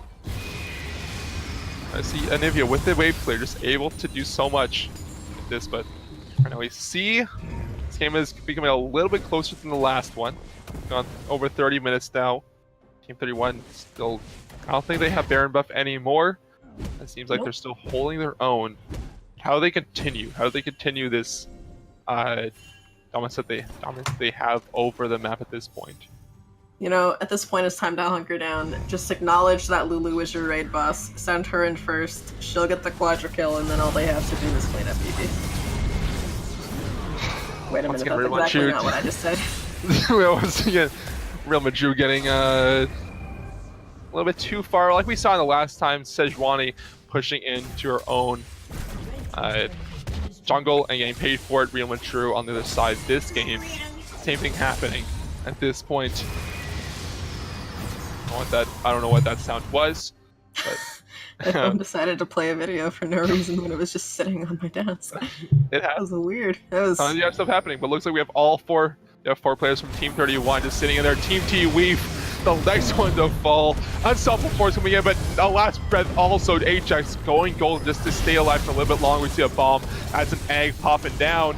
Into corruption to slow baby down, but he's gonna flash. Okay. Okay. Yasuo flashed. Now he's trying to back off as Sion was all by himself. The back is stopped. Inhibitor dropped. He has this easier portal as well. They're choosing to go for that Baron, but Gamer Girl has backed off of that inhibitor, of course, with the prompting of BB there. We see Real Mature once again jumping on to the Ziggs, just a little bit too forward. It's Baby shooting over a wall, taking out Kodo. Real Mature dropping health like flies. It's Baby just has to get away now as it's 3v1, realizing not going to work out, but they get them. They get Baron as well. Of course, that second Baron going to suit them very nicely. Still, only just now catching up in gold. And this is probably the fairest fight we're going to see. Who do you think actually comes out later in this game between these two teams? It seems like it's a... Now we're getting around 55, 60k gold lead. Our gold, okay, gold lead. We're getting around these high points of 3-4 items for each player. Who actually comes out in the top of this? Could see a little bit of something from Ajax and its Baby, but I feel like the real stars here are going to end up being Kodo and BB. I'm looking forward to it. Honestly, I want to see the Unstoppable Force last breath. He has Flash now. Carcer has the Flash. I might be biased. Are you biased? Maybe. I was gonna say. To this combo. I'm not biased to the team, I'm just biased to the combo. Understandable, I suppose. I'm biased against the combo. I'd like to never see it again. It actually makes me sad inside. That looks like last breath is going to be used in the top lane, and he's just trying to take out the Gamer Girl before he gets the tower, but not going to be in time enough. Real Madrid asserting dominance once again, jumping hopefully not too far as he jumps into 3, but realizes it and makes it out. Now my question there is, if Yasuo chooses to dash to the ulting Sion, does he continue going with him? Ooh. Because that's a thought I just had. He never crosses. He never crosses. I'm on a afraid of that concept. But I never cross. Okay, listen. Wait, that's enough. Stop the metaphors. I just had a mechanical question. What does it mean? Comments? What am I? Confused. Same. 50k gold lead. 50k gold. You're a 50k gold ahead. Once again, Elder Drake is spawned up. The retrace on the side of Howling Gale, so they want to put some pressure onto this, but Baron is on the side of T31, so they have a little bit of an advantage. At this point, that's going to be dropping quick with these players. A little bit of a fight of Sion, nowhere near this fight. Dust Breath going to be lose onto the Nivea, goes golden. And yes, on the other side of this fight, we see Richard trying to do something in between 4 players once again. He's trying to do it all by himself. Gamer Girl jumps in the middle of 5 as he TPs in, trying to get the flash over the wall, brings Kane over. That's the last breath on to 3. And that's Gamer Girl getting taken out as well. Team 31 doing so well to come back into this game. They have the Baron, they have the Elder Drake, time to do something with it. Absolutely. But first, Clear Dinosaurs got to stop and clear their base out, because that gate has been opened. Probably the last hope that we're hanging on to, aside from the sheer objective lead that we're seeing out of Howling. Howling essentially with Gamer Girl, with the CZ Rot, with the split push that they have, able to really do what they want in this side lane. Now we see Baby hasn't really used TP in a while, but Gamer Girl does not have the TP advantage. They're slowly taking down these Nexus towers. Maybe go for the second as Real Madrid spawns back up. He jumps middle of 4 once again. Is it a mistake for the 4th time in a row? That's gonna be taken out. That last breath The last breath user, Baby, gonna be taken out by Rimlichu before he falls, or after he falls. Oh no. A fall right before Karzer flash forward, not gonna hit anything though, doesn't have Unstoppable Force, had it just a couple seconds. Here comes the Unstoppable Onslaught trying to pick his target, Karzer, the one to jump on. He Unstoppable Force over the wall, Corrupting Chains, tries to falls quick, and Garmor to fall almost with Ignite taking 2T Fweep, adding 2T Fweep 7-2 now. He was 4-0 at one point, now 7-2 and 13. Now 24-23 even. We have. Wait, he has 7 kills. Wait.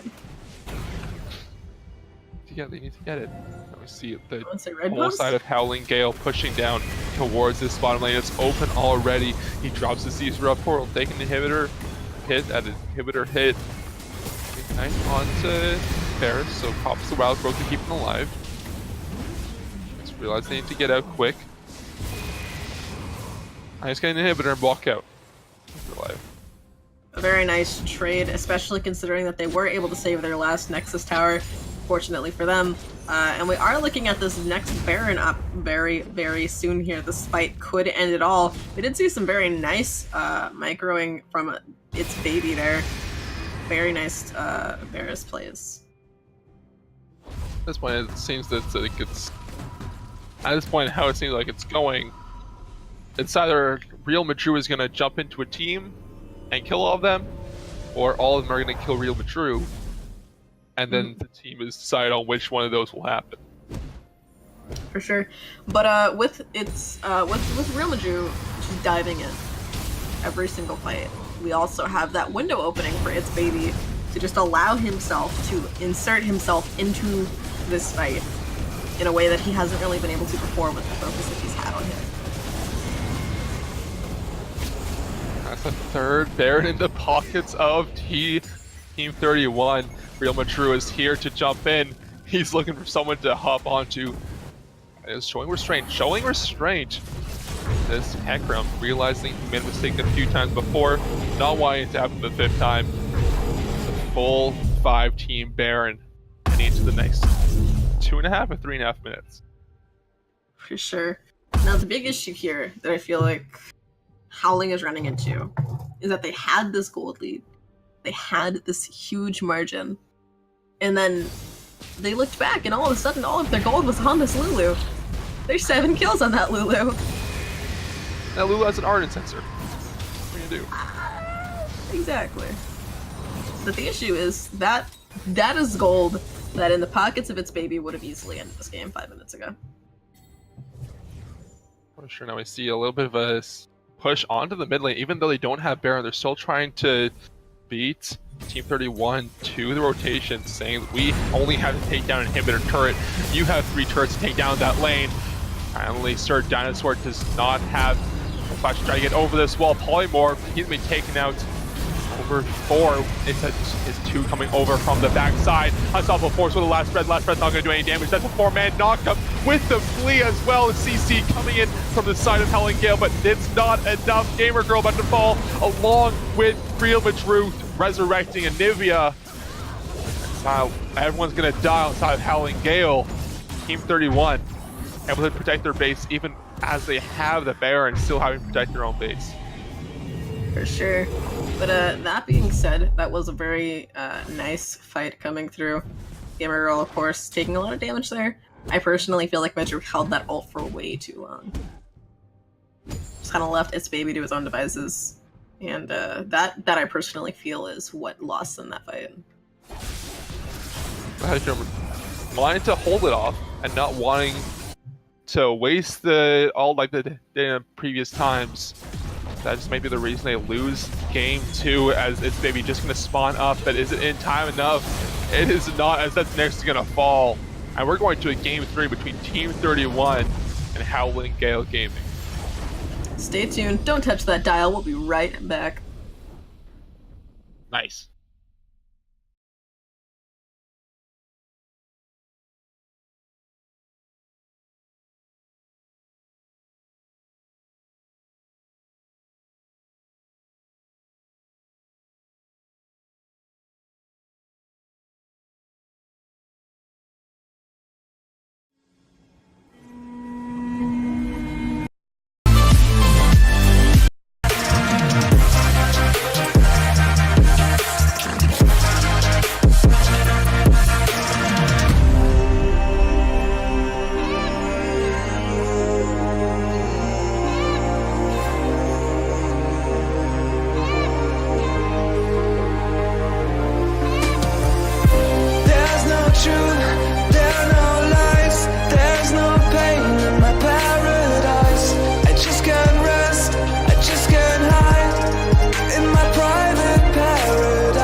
Hello everyone and welcome back to Game 3 between Howling Gale Gaming and Team 31. I don't know about you, Maz, but those last two games were actually pretty exciting, seeing the comeback from Team 31 in the last game. We're seeing that they are able to play and they are able to hold up against Howling Gale. So we'll see if they're able to do it once again. So what do you think? I think they're in it to win it, and I am very excited to see what they bring to the table for our exciting Game 3. Now we're heading into Champion Select as the last game of the day. See how these bans actually turn out. Nico once again banned. Heckrum being taken away from Howling Gale for the third game, seeing how strong it was in the past two games, even though Heckrum seemed to not do too well in the last 3 or 4 engages. They're still not going to give it a chance and just take away from Miro Maju, let him go on to a different jungler for this final game. I'll see Alawi as well taken off. For sure, they are not putting up with that nonsense again. Now, another thing that we're looking at here, Ajax has stolen away the Ziggs. A very interesting, but not out there decision, considering his playstyle so far. The ace. Now as you look at the final ban, the final pick come in, see Ziggs get taken out as you were saying. Get taken for Ajax first picking, so really allowing Team 31 to take what they want into that matchup. They saw it before and took the Nivea. Didn't actually work out too well, or as far as Howling Gale seems, it doesn't seem like they think it went out too well. Morgana taken on the other side. For sure. Now, that Morgana pick coming through, definitely something to be wary of. We saw that Morgana do very well for Two Teeth in the first game. Of course, the Morgana Lux, a very interesting decision. Not really something you see very much of, but when you do, it's considered moderately dangerous and annoying. So you're saying these two are going to end up in their bot lane? You're assuming this. Yes. Okay, interesting. We'll move on to figure out if that's end up going. Real Madrid heading into the hands of Howling Gale. For the first time this series, I believe, was banned away in at least one of the previous games. So having it be probably Two Teeth Weeps, powerful picks since Morgana was taken away. Another very squishy but AP control support with Ezreal not being banned away is going to be picked up by its baby for the side of Howling Gale as well.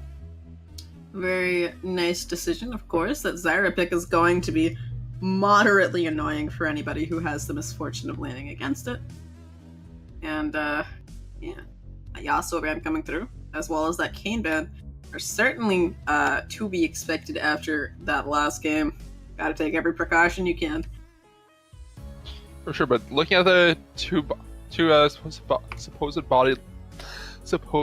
bottom lanes between these two teams of Morgana Lux versus Zyra Ezreal, after Howling Gale sees the bottom lane, they decide to go with Zyra Ezreal.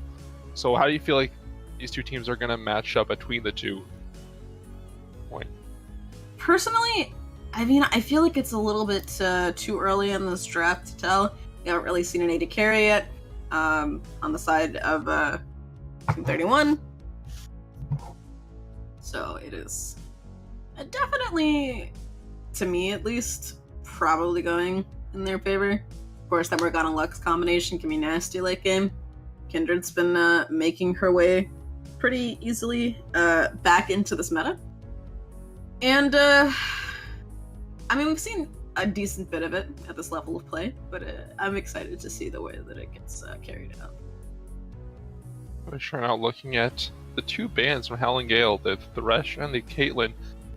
Thresh, I feel like they see the Morgana, so I wonder if they were about going a different lane because they weren't really sure where these picks were going at the moment. But I would assume that Morgana was the one pick that we know we go in support, but it's Howling Gale's choice. I see Vladimir and Lee Sin picked up for themselves. for each team respectively, along with Ornn as the final pick for Howling Gale. Let's see how Team 31 rounds out their comp.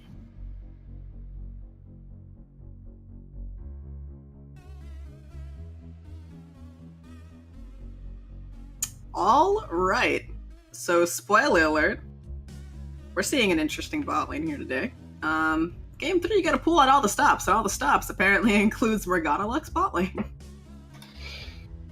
Ooh, okay. And then we also see Vladimir. Vladimir was in the hands of BB last time, so is that gonna be a Fiora mid lane put the Vladimir back in BB?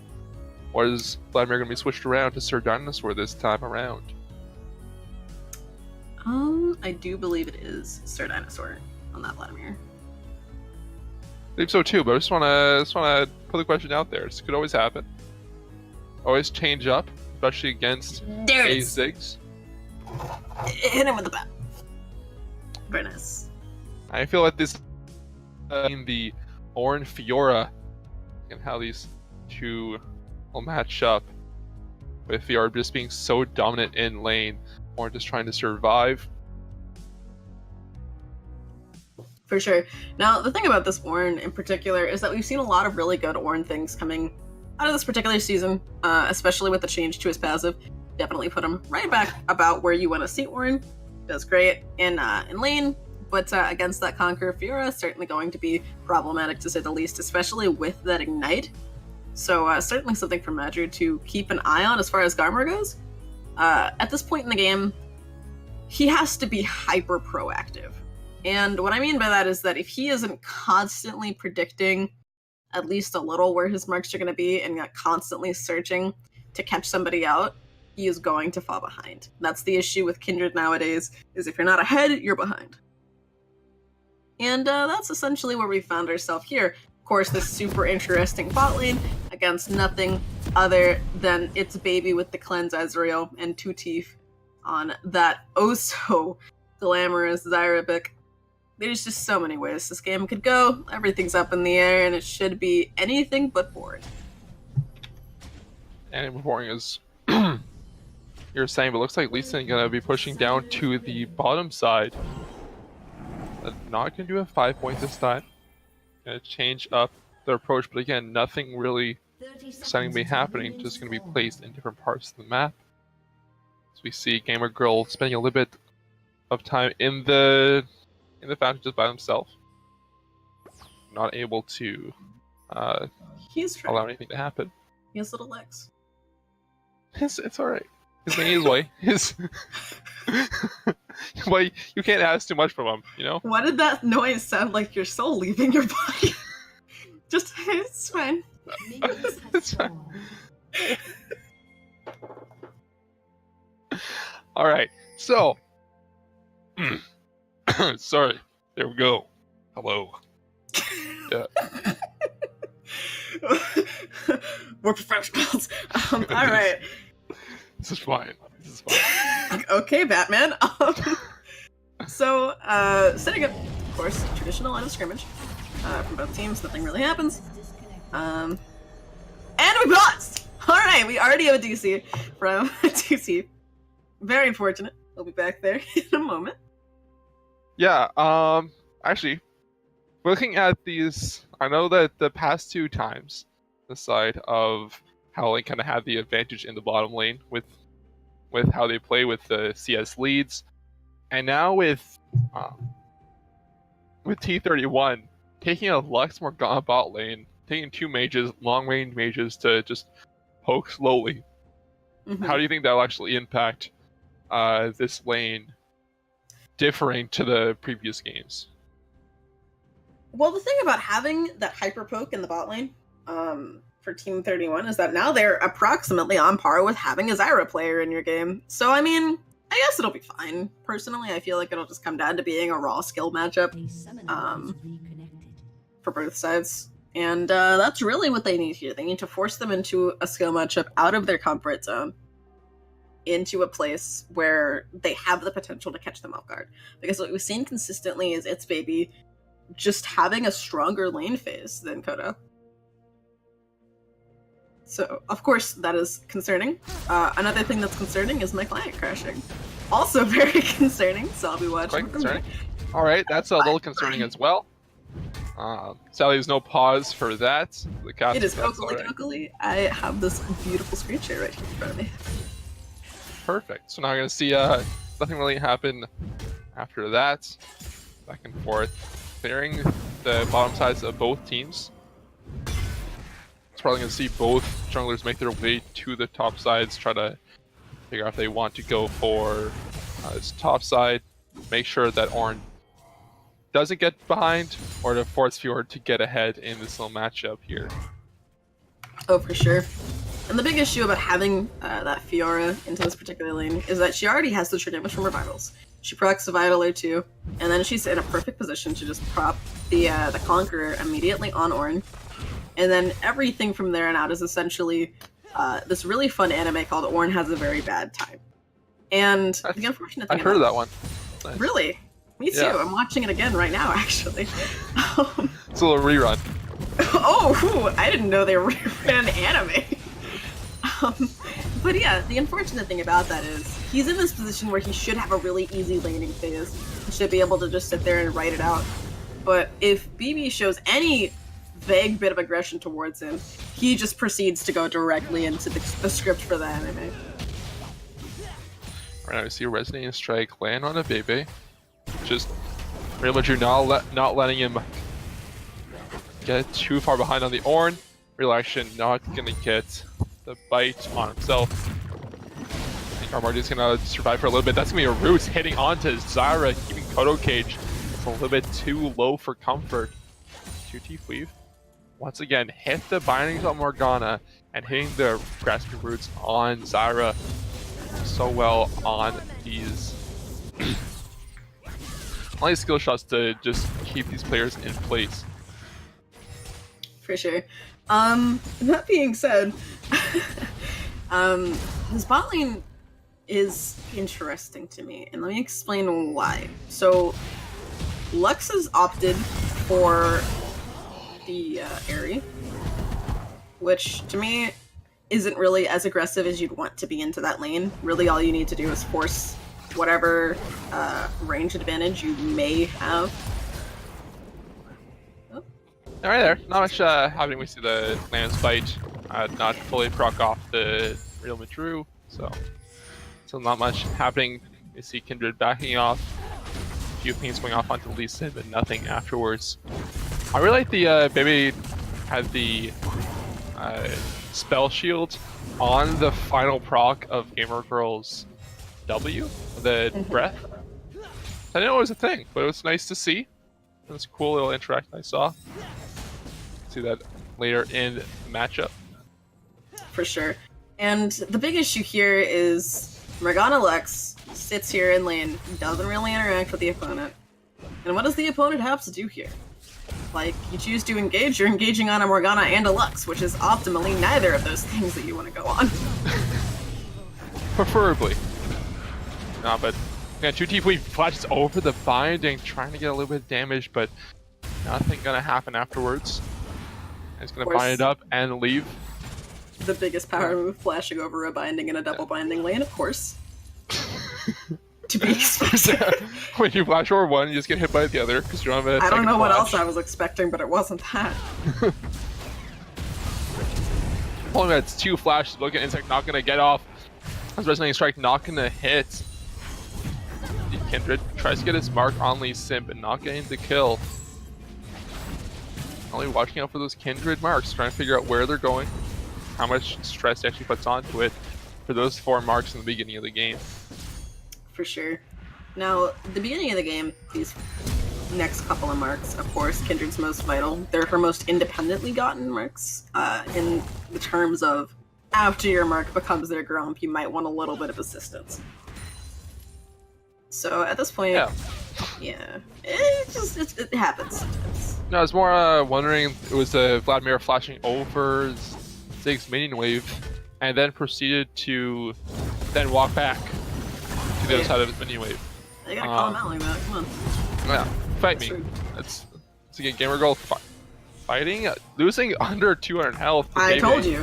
Auto the after anime. auto. Has the Vital on the wall, so I'm able to proc it. Maybe pushing over to the side of the flash forward, flash away from Gamer Girl. Now we see Lee Sin and Garmor on the other side of this wall. Ready for the fight. Garmor getting the Lamb's Bite just a little bit longer. Not able to get the third hit for it. Very nice rotation from Garmor into that fight right where he needed to be. Of course, forcing both flashes out. Forcing that flash out on the Orn, I would argue, is worth for Fiora despite burning her own flash due to the conditions surrounding her dash. Yeah, seems like it was just a better dash than the Orn, so just quicker. Has more threat for it. Yeah. Quicker cast time, more versatility in addition to the cooldown reset. Definitely worth it for her. And as well as we see a ping come down the Dragon Pit in the minimap. The Mountain Drake not seeing as much of a focus. Now that it's here, seeing as it's not much of a focus in the beginning of the game, whereas later parts, where it really comes in if you're ahead, you want it. But outside that, see Gamer Girl just try to dash forward. Doesn't really amount to much. Yeah.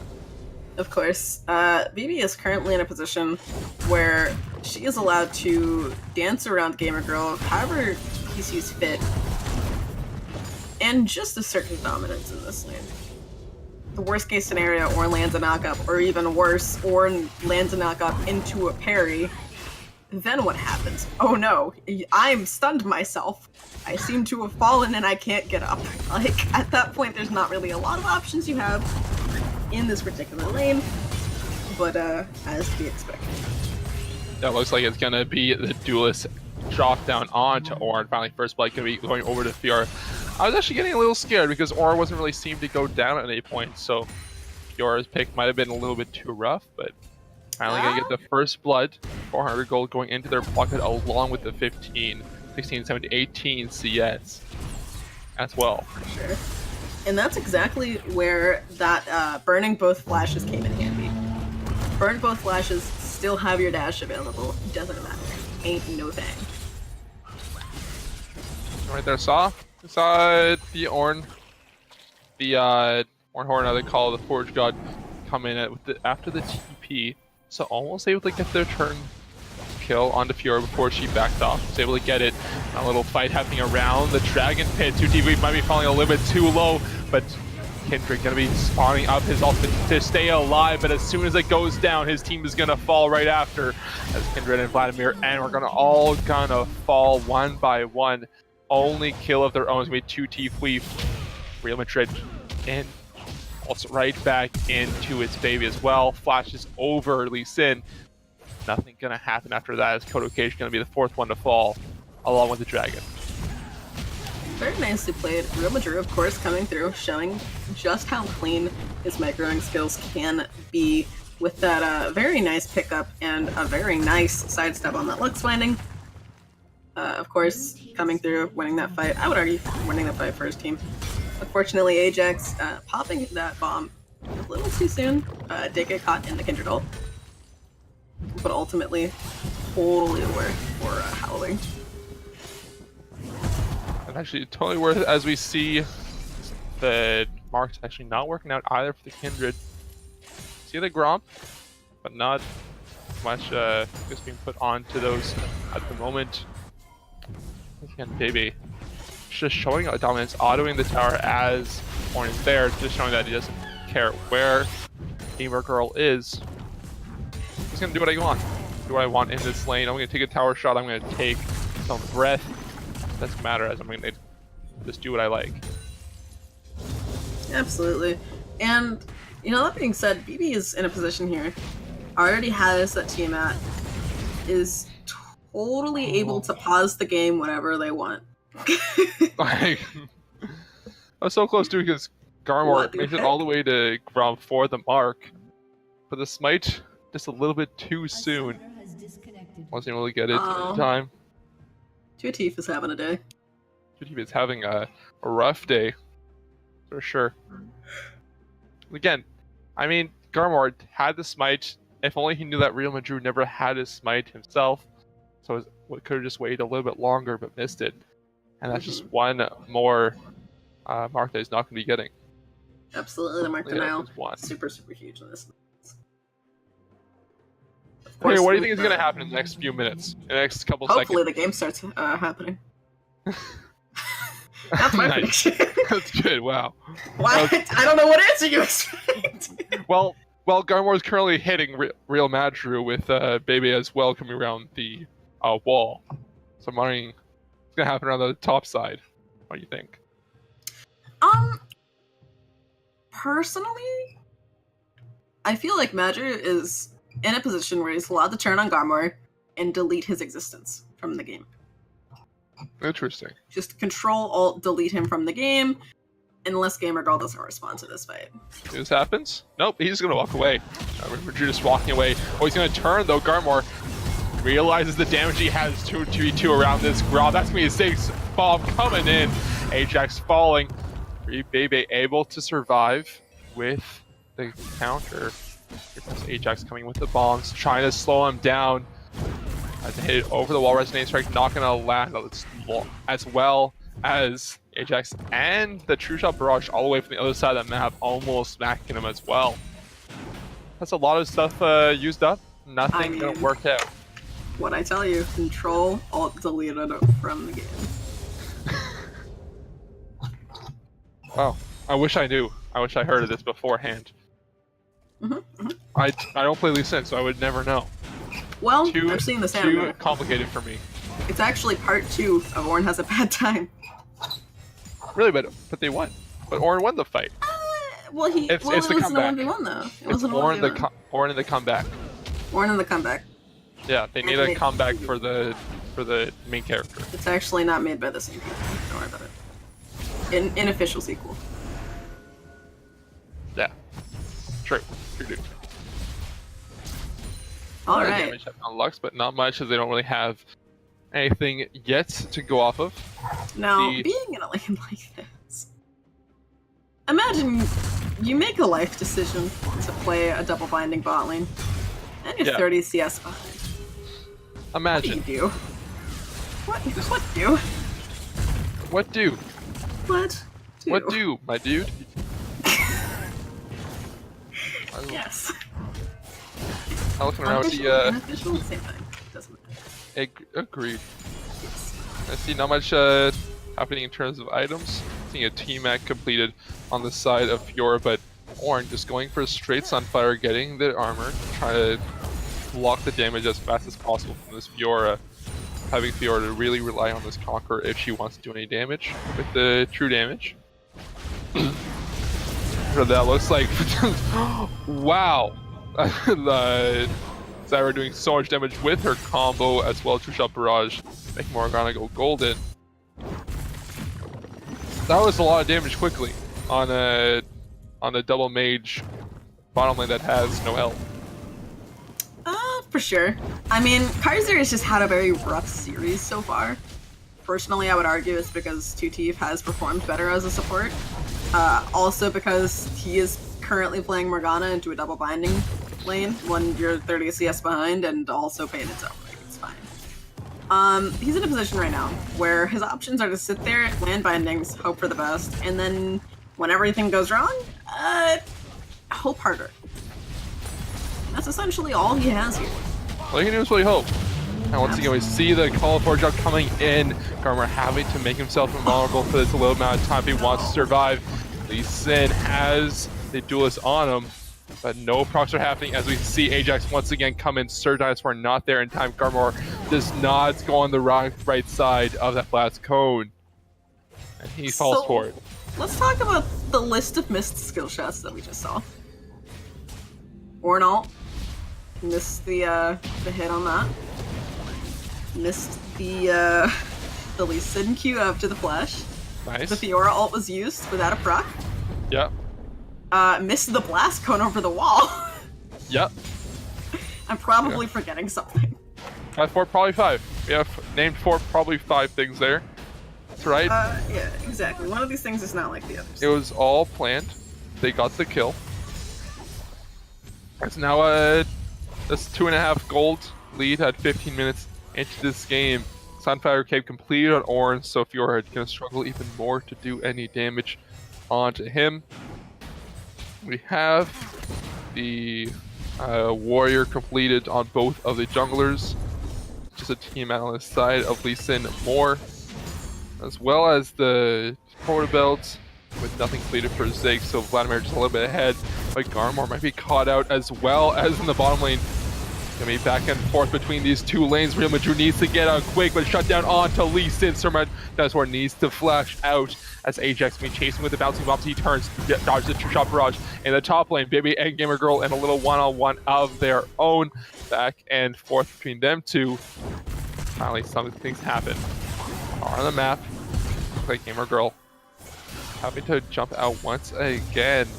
But in the bottom, in the mid lane, you see Morgana and Kindred backing off just with their hells and trying to survive from whatever just happened in the middle lane. So whatever was happening in the top lane was more exciting. See, the thing about this top lane, Gamer Girl has become incredibly lucky in the sense that 90% of the vitals that this Fiora has tried to engage on happen to be towards her tower, which is essentially exactly where you want to be in this particular position. Oh! And it gets you right there. A very nice turn from Gamer Girl. Despite missing the dash right there, certainly went in her favor. Is her their favor? Okay, I feel like Fiora was the final pick in this draft phase. They saw the Ornn, picked it specifically to go against the Ornn. Ornn just rushes the Sunfire Cape, gets the kill on the Fiora, so Fiora loses a bit of CS of her own. Team has Ignite, so she's not able to get to lane as quick as she would want to. So the main thing that they wanted to do in this top lane of get BB ahead doesn't seem to be working just yet. For sure. Okay, so here's what we're looking at here. Let's break it down a little bit. All right. 30 CS Break in the me bot down. lane, 1 kill up, 3 assists up, 3 assists on both roles. 4-0 in the mid lane. At this particular point in time, It's Ajax is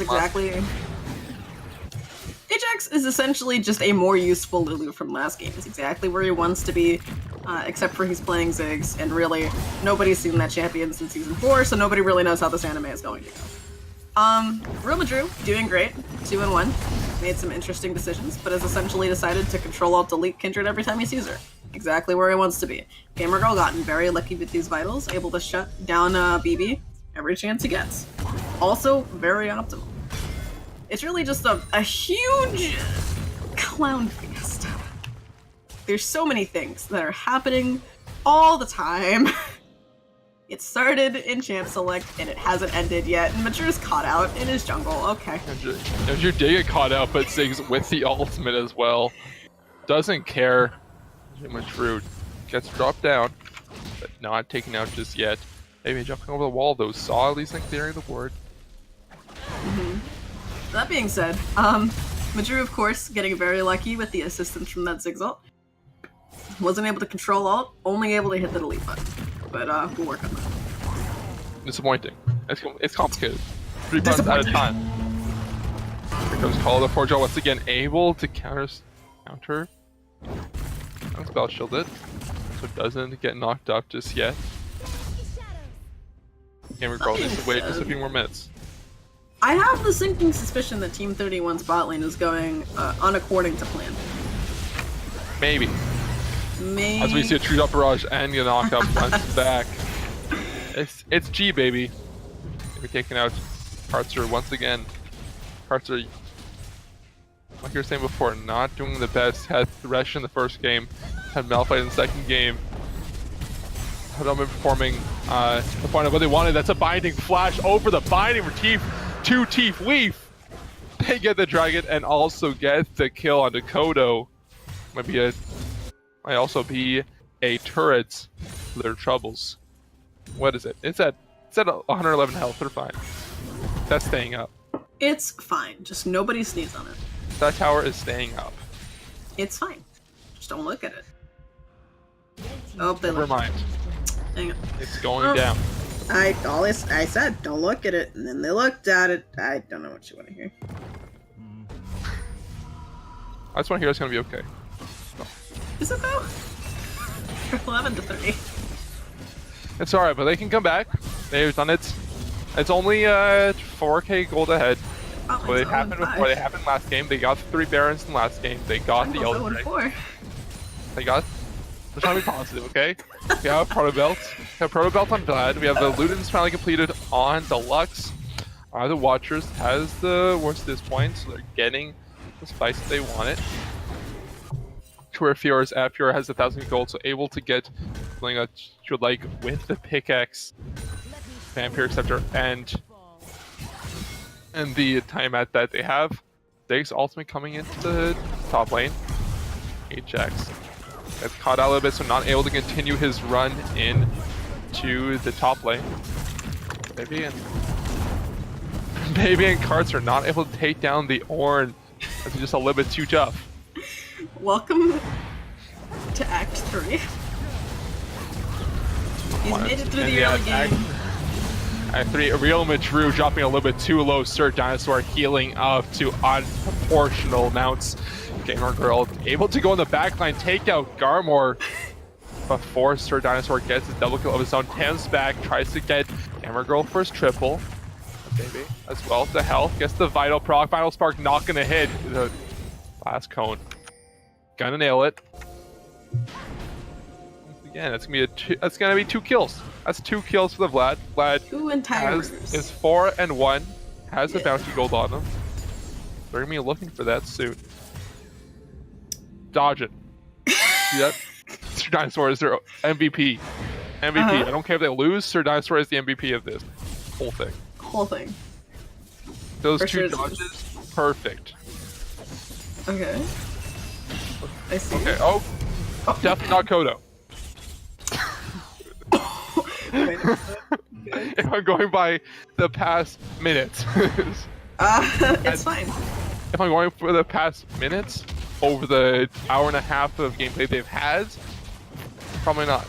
But yeah, we see what's on the first game where the whole bot lane of Garmor is pushing into their blue buff, pushing into their jungle, and not letting them stand on their own 2 feet at this point. Yeah, 23 minutes in, only 4k gold ahead. What do you think? I think they're 4k gold and a couple kills. Hey, kills mean nothing. If you look at the objectives around, they have their all tier. The CS leads that they have. They have the tier 1 turrets of all lanes, but yeah, see, you're trying to stay down to them, but they're winning in mid and top lane. So, and also Ravnus Hydra completed for the Fiora finally. That's just one more thing. Garmor thinks he can do more damage than he actually can. Let's call the Forge God coming in. Ziggs ultimate as well, knocked up. Grasping the Undying proc, baby, a little bit too late. As Gamer Girl still has the tower along with the rest of the team to help out. 2 deep weave there. I mean, knocking up, baby. Oh, able to make it out. Very that. Successful lunge. And that's once again Real Madru on an engaged champion, but just trying to engage just a little bit too many times. That's a tower. That's the first tower. That's a 10. That's a 10. That's a 10? Okay. Is that what we're going by? That's a 10. Very aerated. Nice. Good flavor. Creamy. That's a 10. I don't know what you did. I don't know. You did this. This is your fault. I did no such thing. You absolutely said.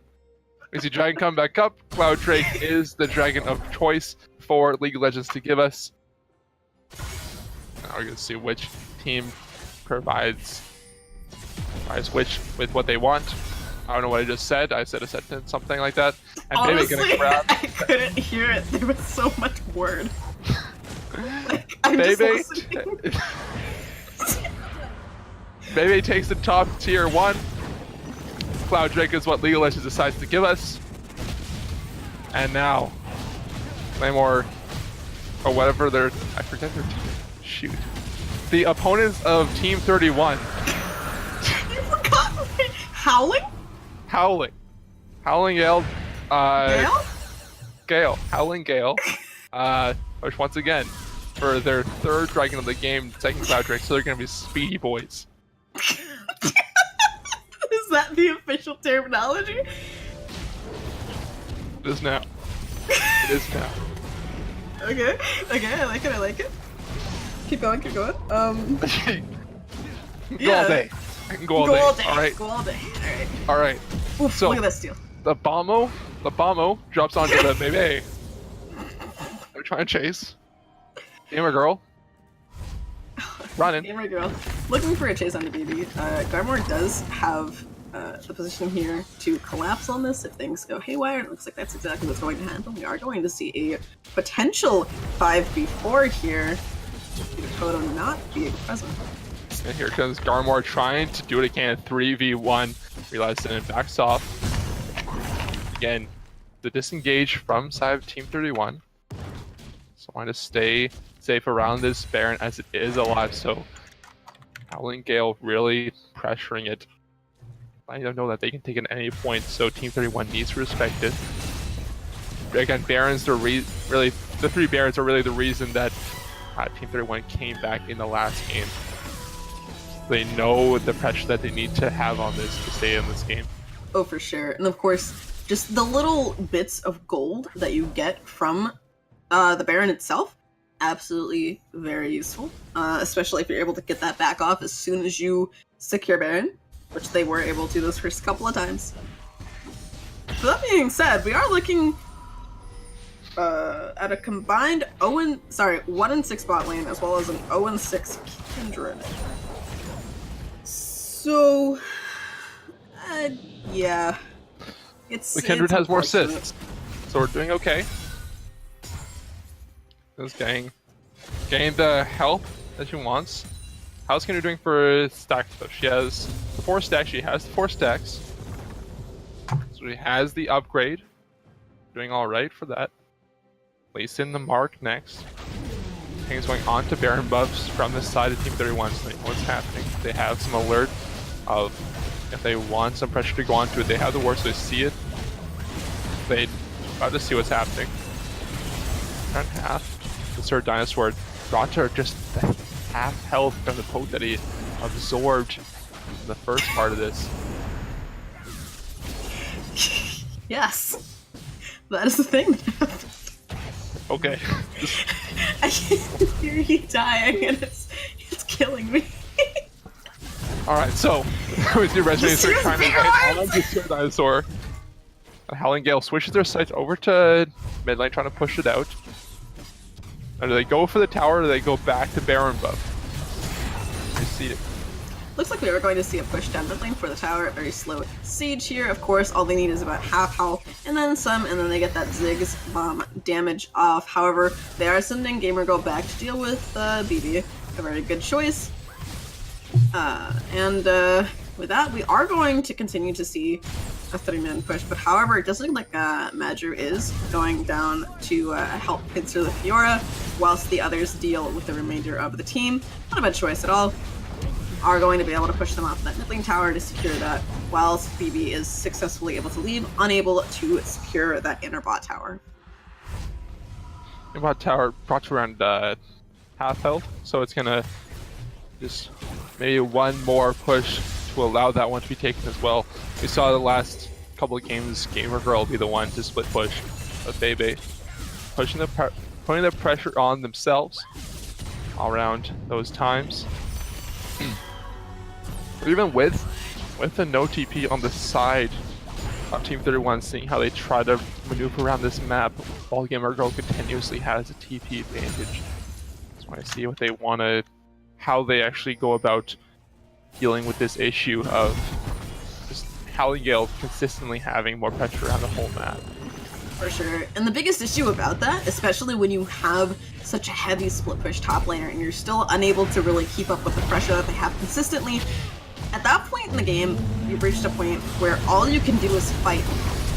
Fight and hope that you're able to turn it around. However, that is not what we're going to get here, as we already have the setup for a very successful fight in the favor of Howling Gale. And there we go, we saw Ezreal jump right in, try to take out Carter. Carter gets taken out. And the whole thing started with Fiora getting the final duel using his Grand Challenge onto the Ornn. Finally able to take out the Ornn in a one-on-one. After the whole thing was going badly for Team 31 after that little bit. That's going to end in the final Dragon of the game going over. Oh, going over to Team 31 with the steal on Mountain Drake. Now, like to see that happen also on the Baron and Elder Drake would be sick to see. And just like that, we are going to see a 1-for-1 in that regard of Mountain Drakes, but we do still have a 3k gold lead in the favor of Howling, maybe a little less. There you go. I just really like that back. That's a sick back. The Angel's coming out. This Angel coming out. What is soothing? Too. Like the music, the sound that come out, it's soothing time. Alright, so. No, that's all done. Can I admire sounds? Yes. Thank you. Once again, we see now that Fiora has shown her dominance against Gamer Girl. What a sentence. Pushing the bottom lane as well. Let's see Howling Gale taking advantage of the Fiora in the bot lane. Moving around to the Baron. And she doesn't have TP, so always aware that they have the advantage if this ever were to happen. Never mind, TP's gonna go into Ornn to stop this power from falling. Very nicely done. Sending Gamer Girl down to consistently deal with Phoebe isn't really that bad of a decision. However, the only really dangerous thing about that is that they did burn Ornn's teleport in sending them down there. But at the same time, Phoebe doesn't really have a teleport, so it's not super detrimental in the sense that you have to worry about her teleporting in response. Really just leaving them in a consistent 4v4. Here comes the ball, final part coming out. It's all going to survive, but with such low health on the side of T31. It's maybe trying to hit something with. Oh my god, flash forwards from the flash. Getting the kill onto its baby. And a shutdown gold once again. 5-1 Vlad. Call the Forge God coming onto BB. But not going to land as he has the spell shield once again. BB falling slowly though. About to fall to under 0, able to get out. Again, so close as Sir Dinosaur, the one to do the damage. He has the Rabadons, he has the Zonias, he has the damage. He has so much damage in his kit and the heals as well to really deal with most of the players on the side of Howling Gale. Of course, very nicely played. And as to be expected, we now have a 5-0 Ajax, who is very comfortably scaling into his lead. These mid laners looking very strong in their own respective teams.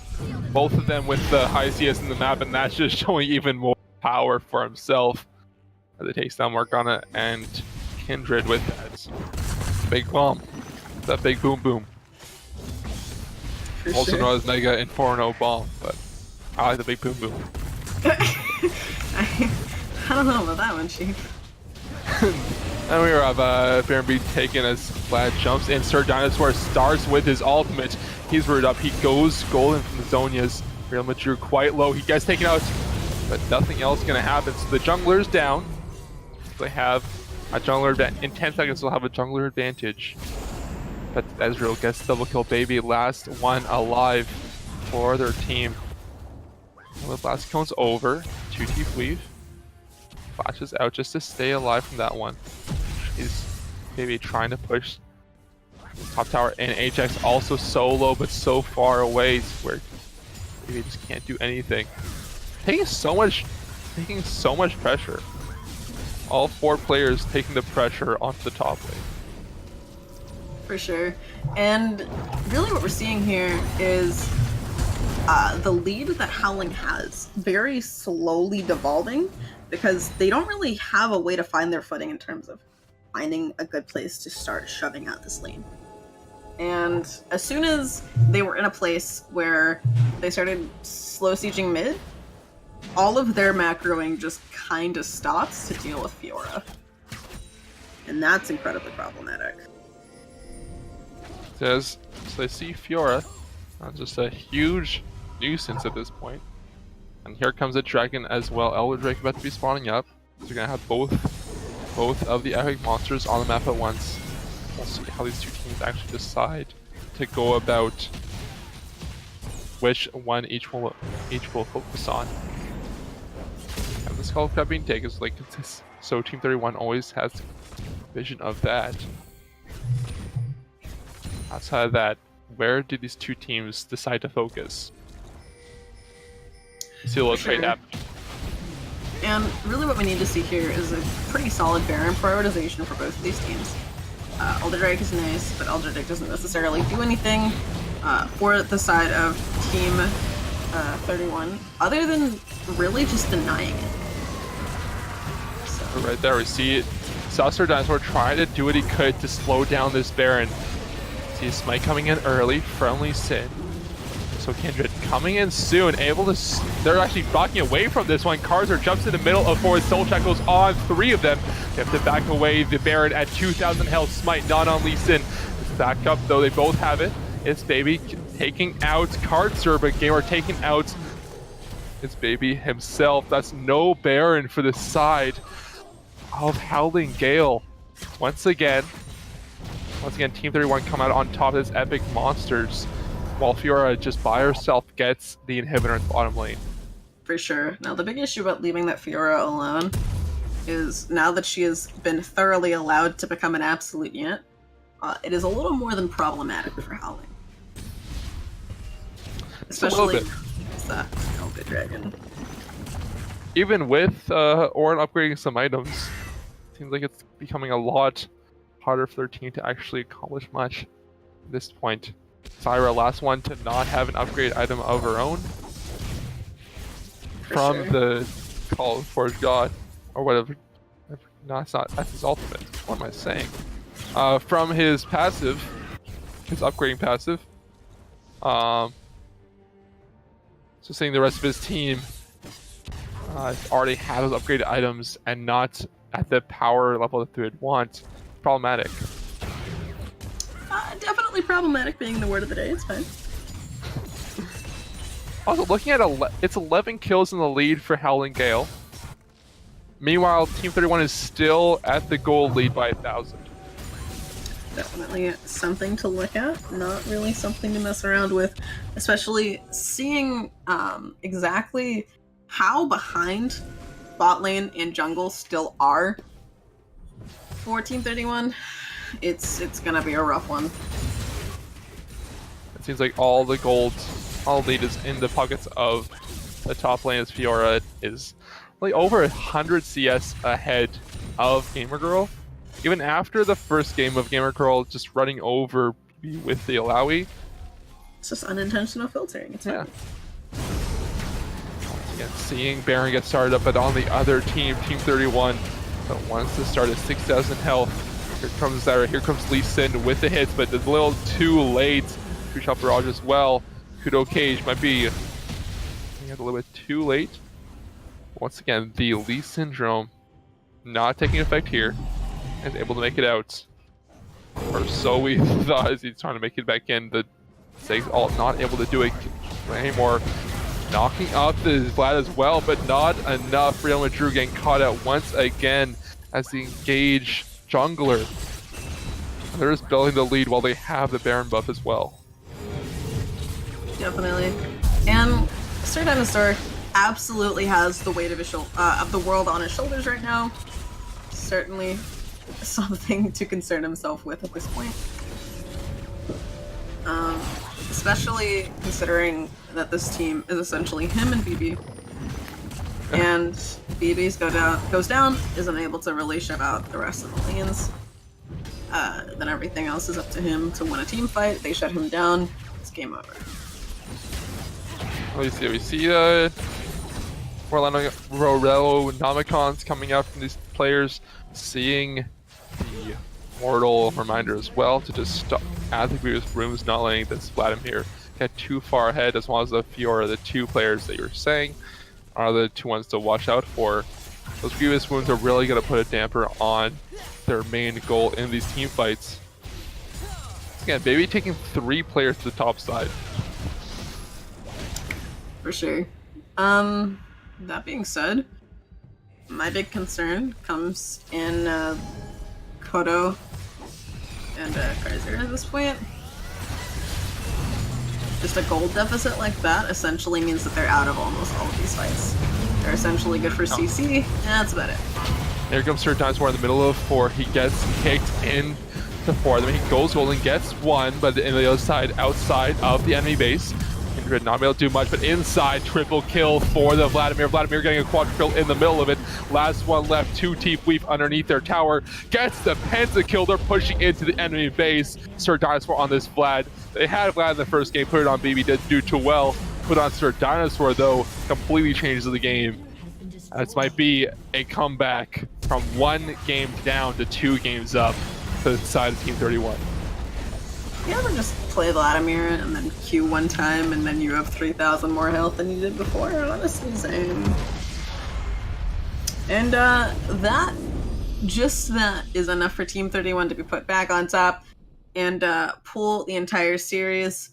And just like that, an incredible 1-2 victory for Team 31 against Howling Gale. And that being said, we've unfortunately reached the end of our broadcast tonight. I have been Mads, here with my wonderful co-caster, Canadian. I love your faces. I hope you had a wonderful time. And we hope to see you next time at Everlife.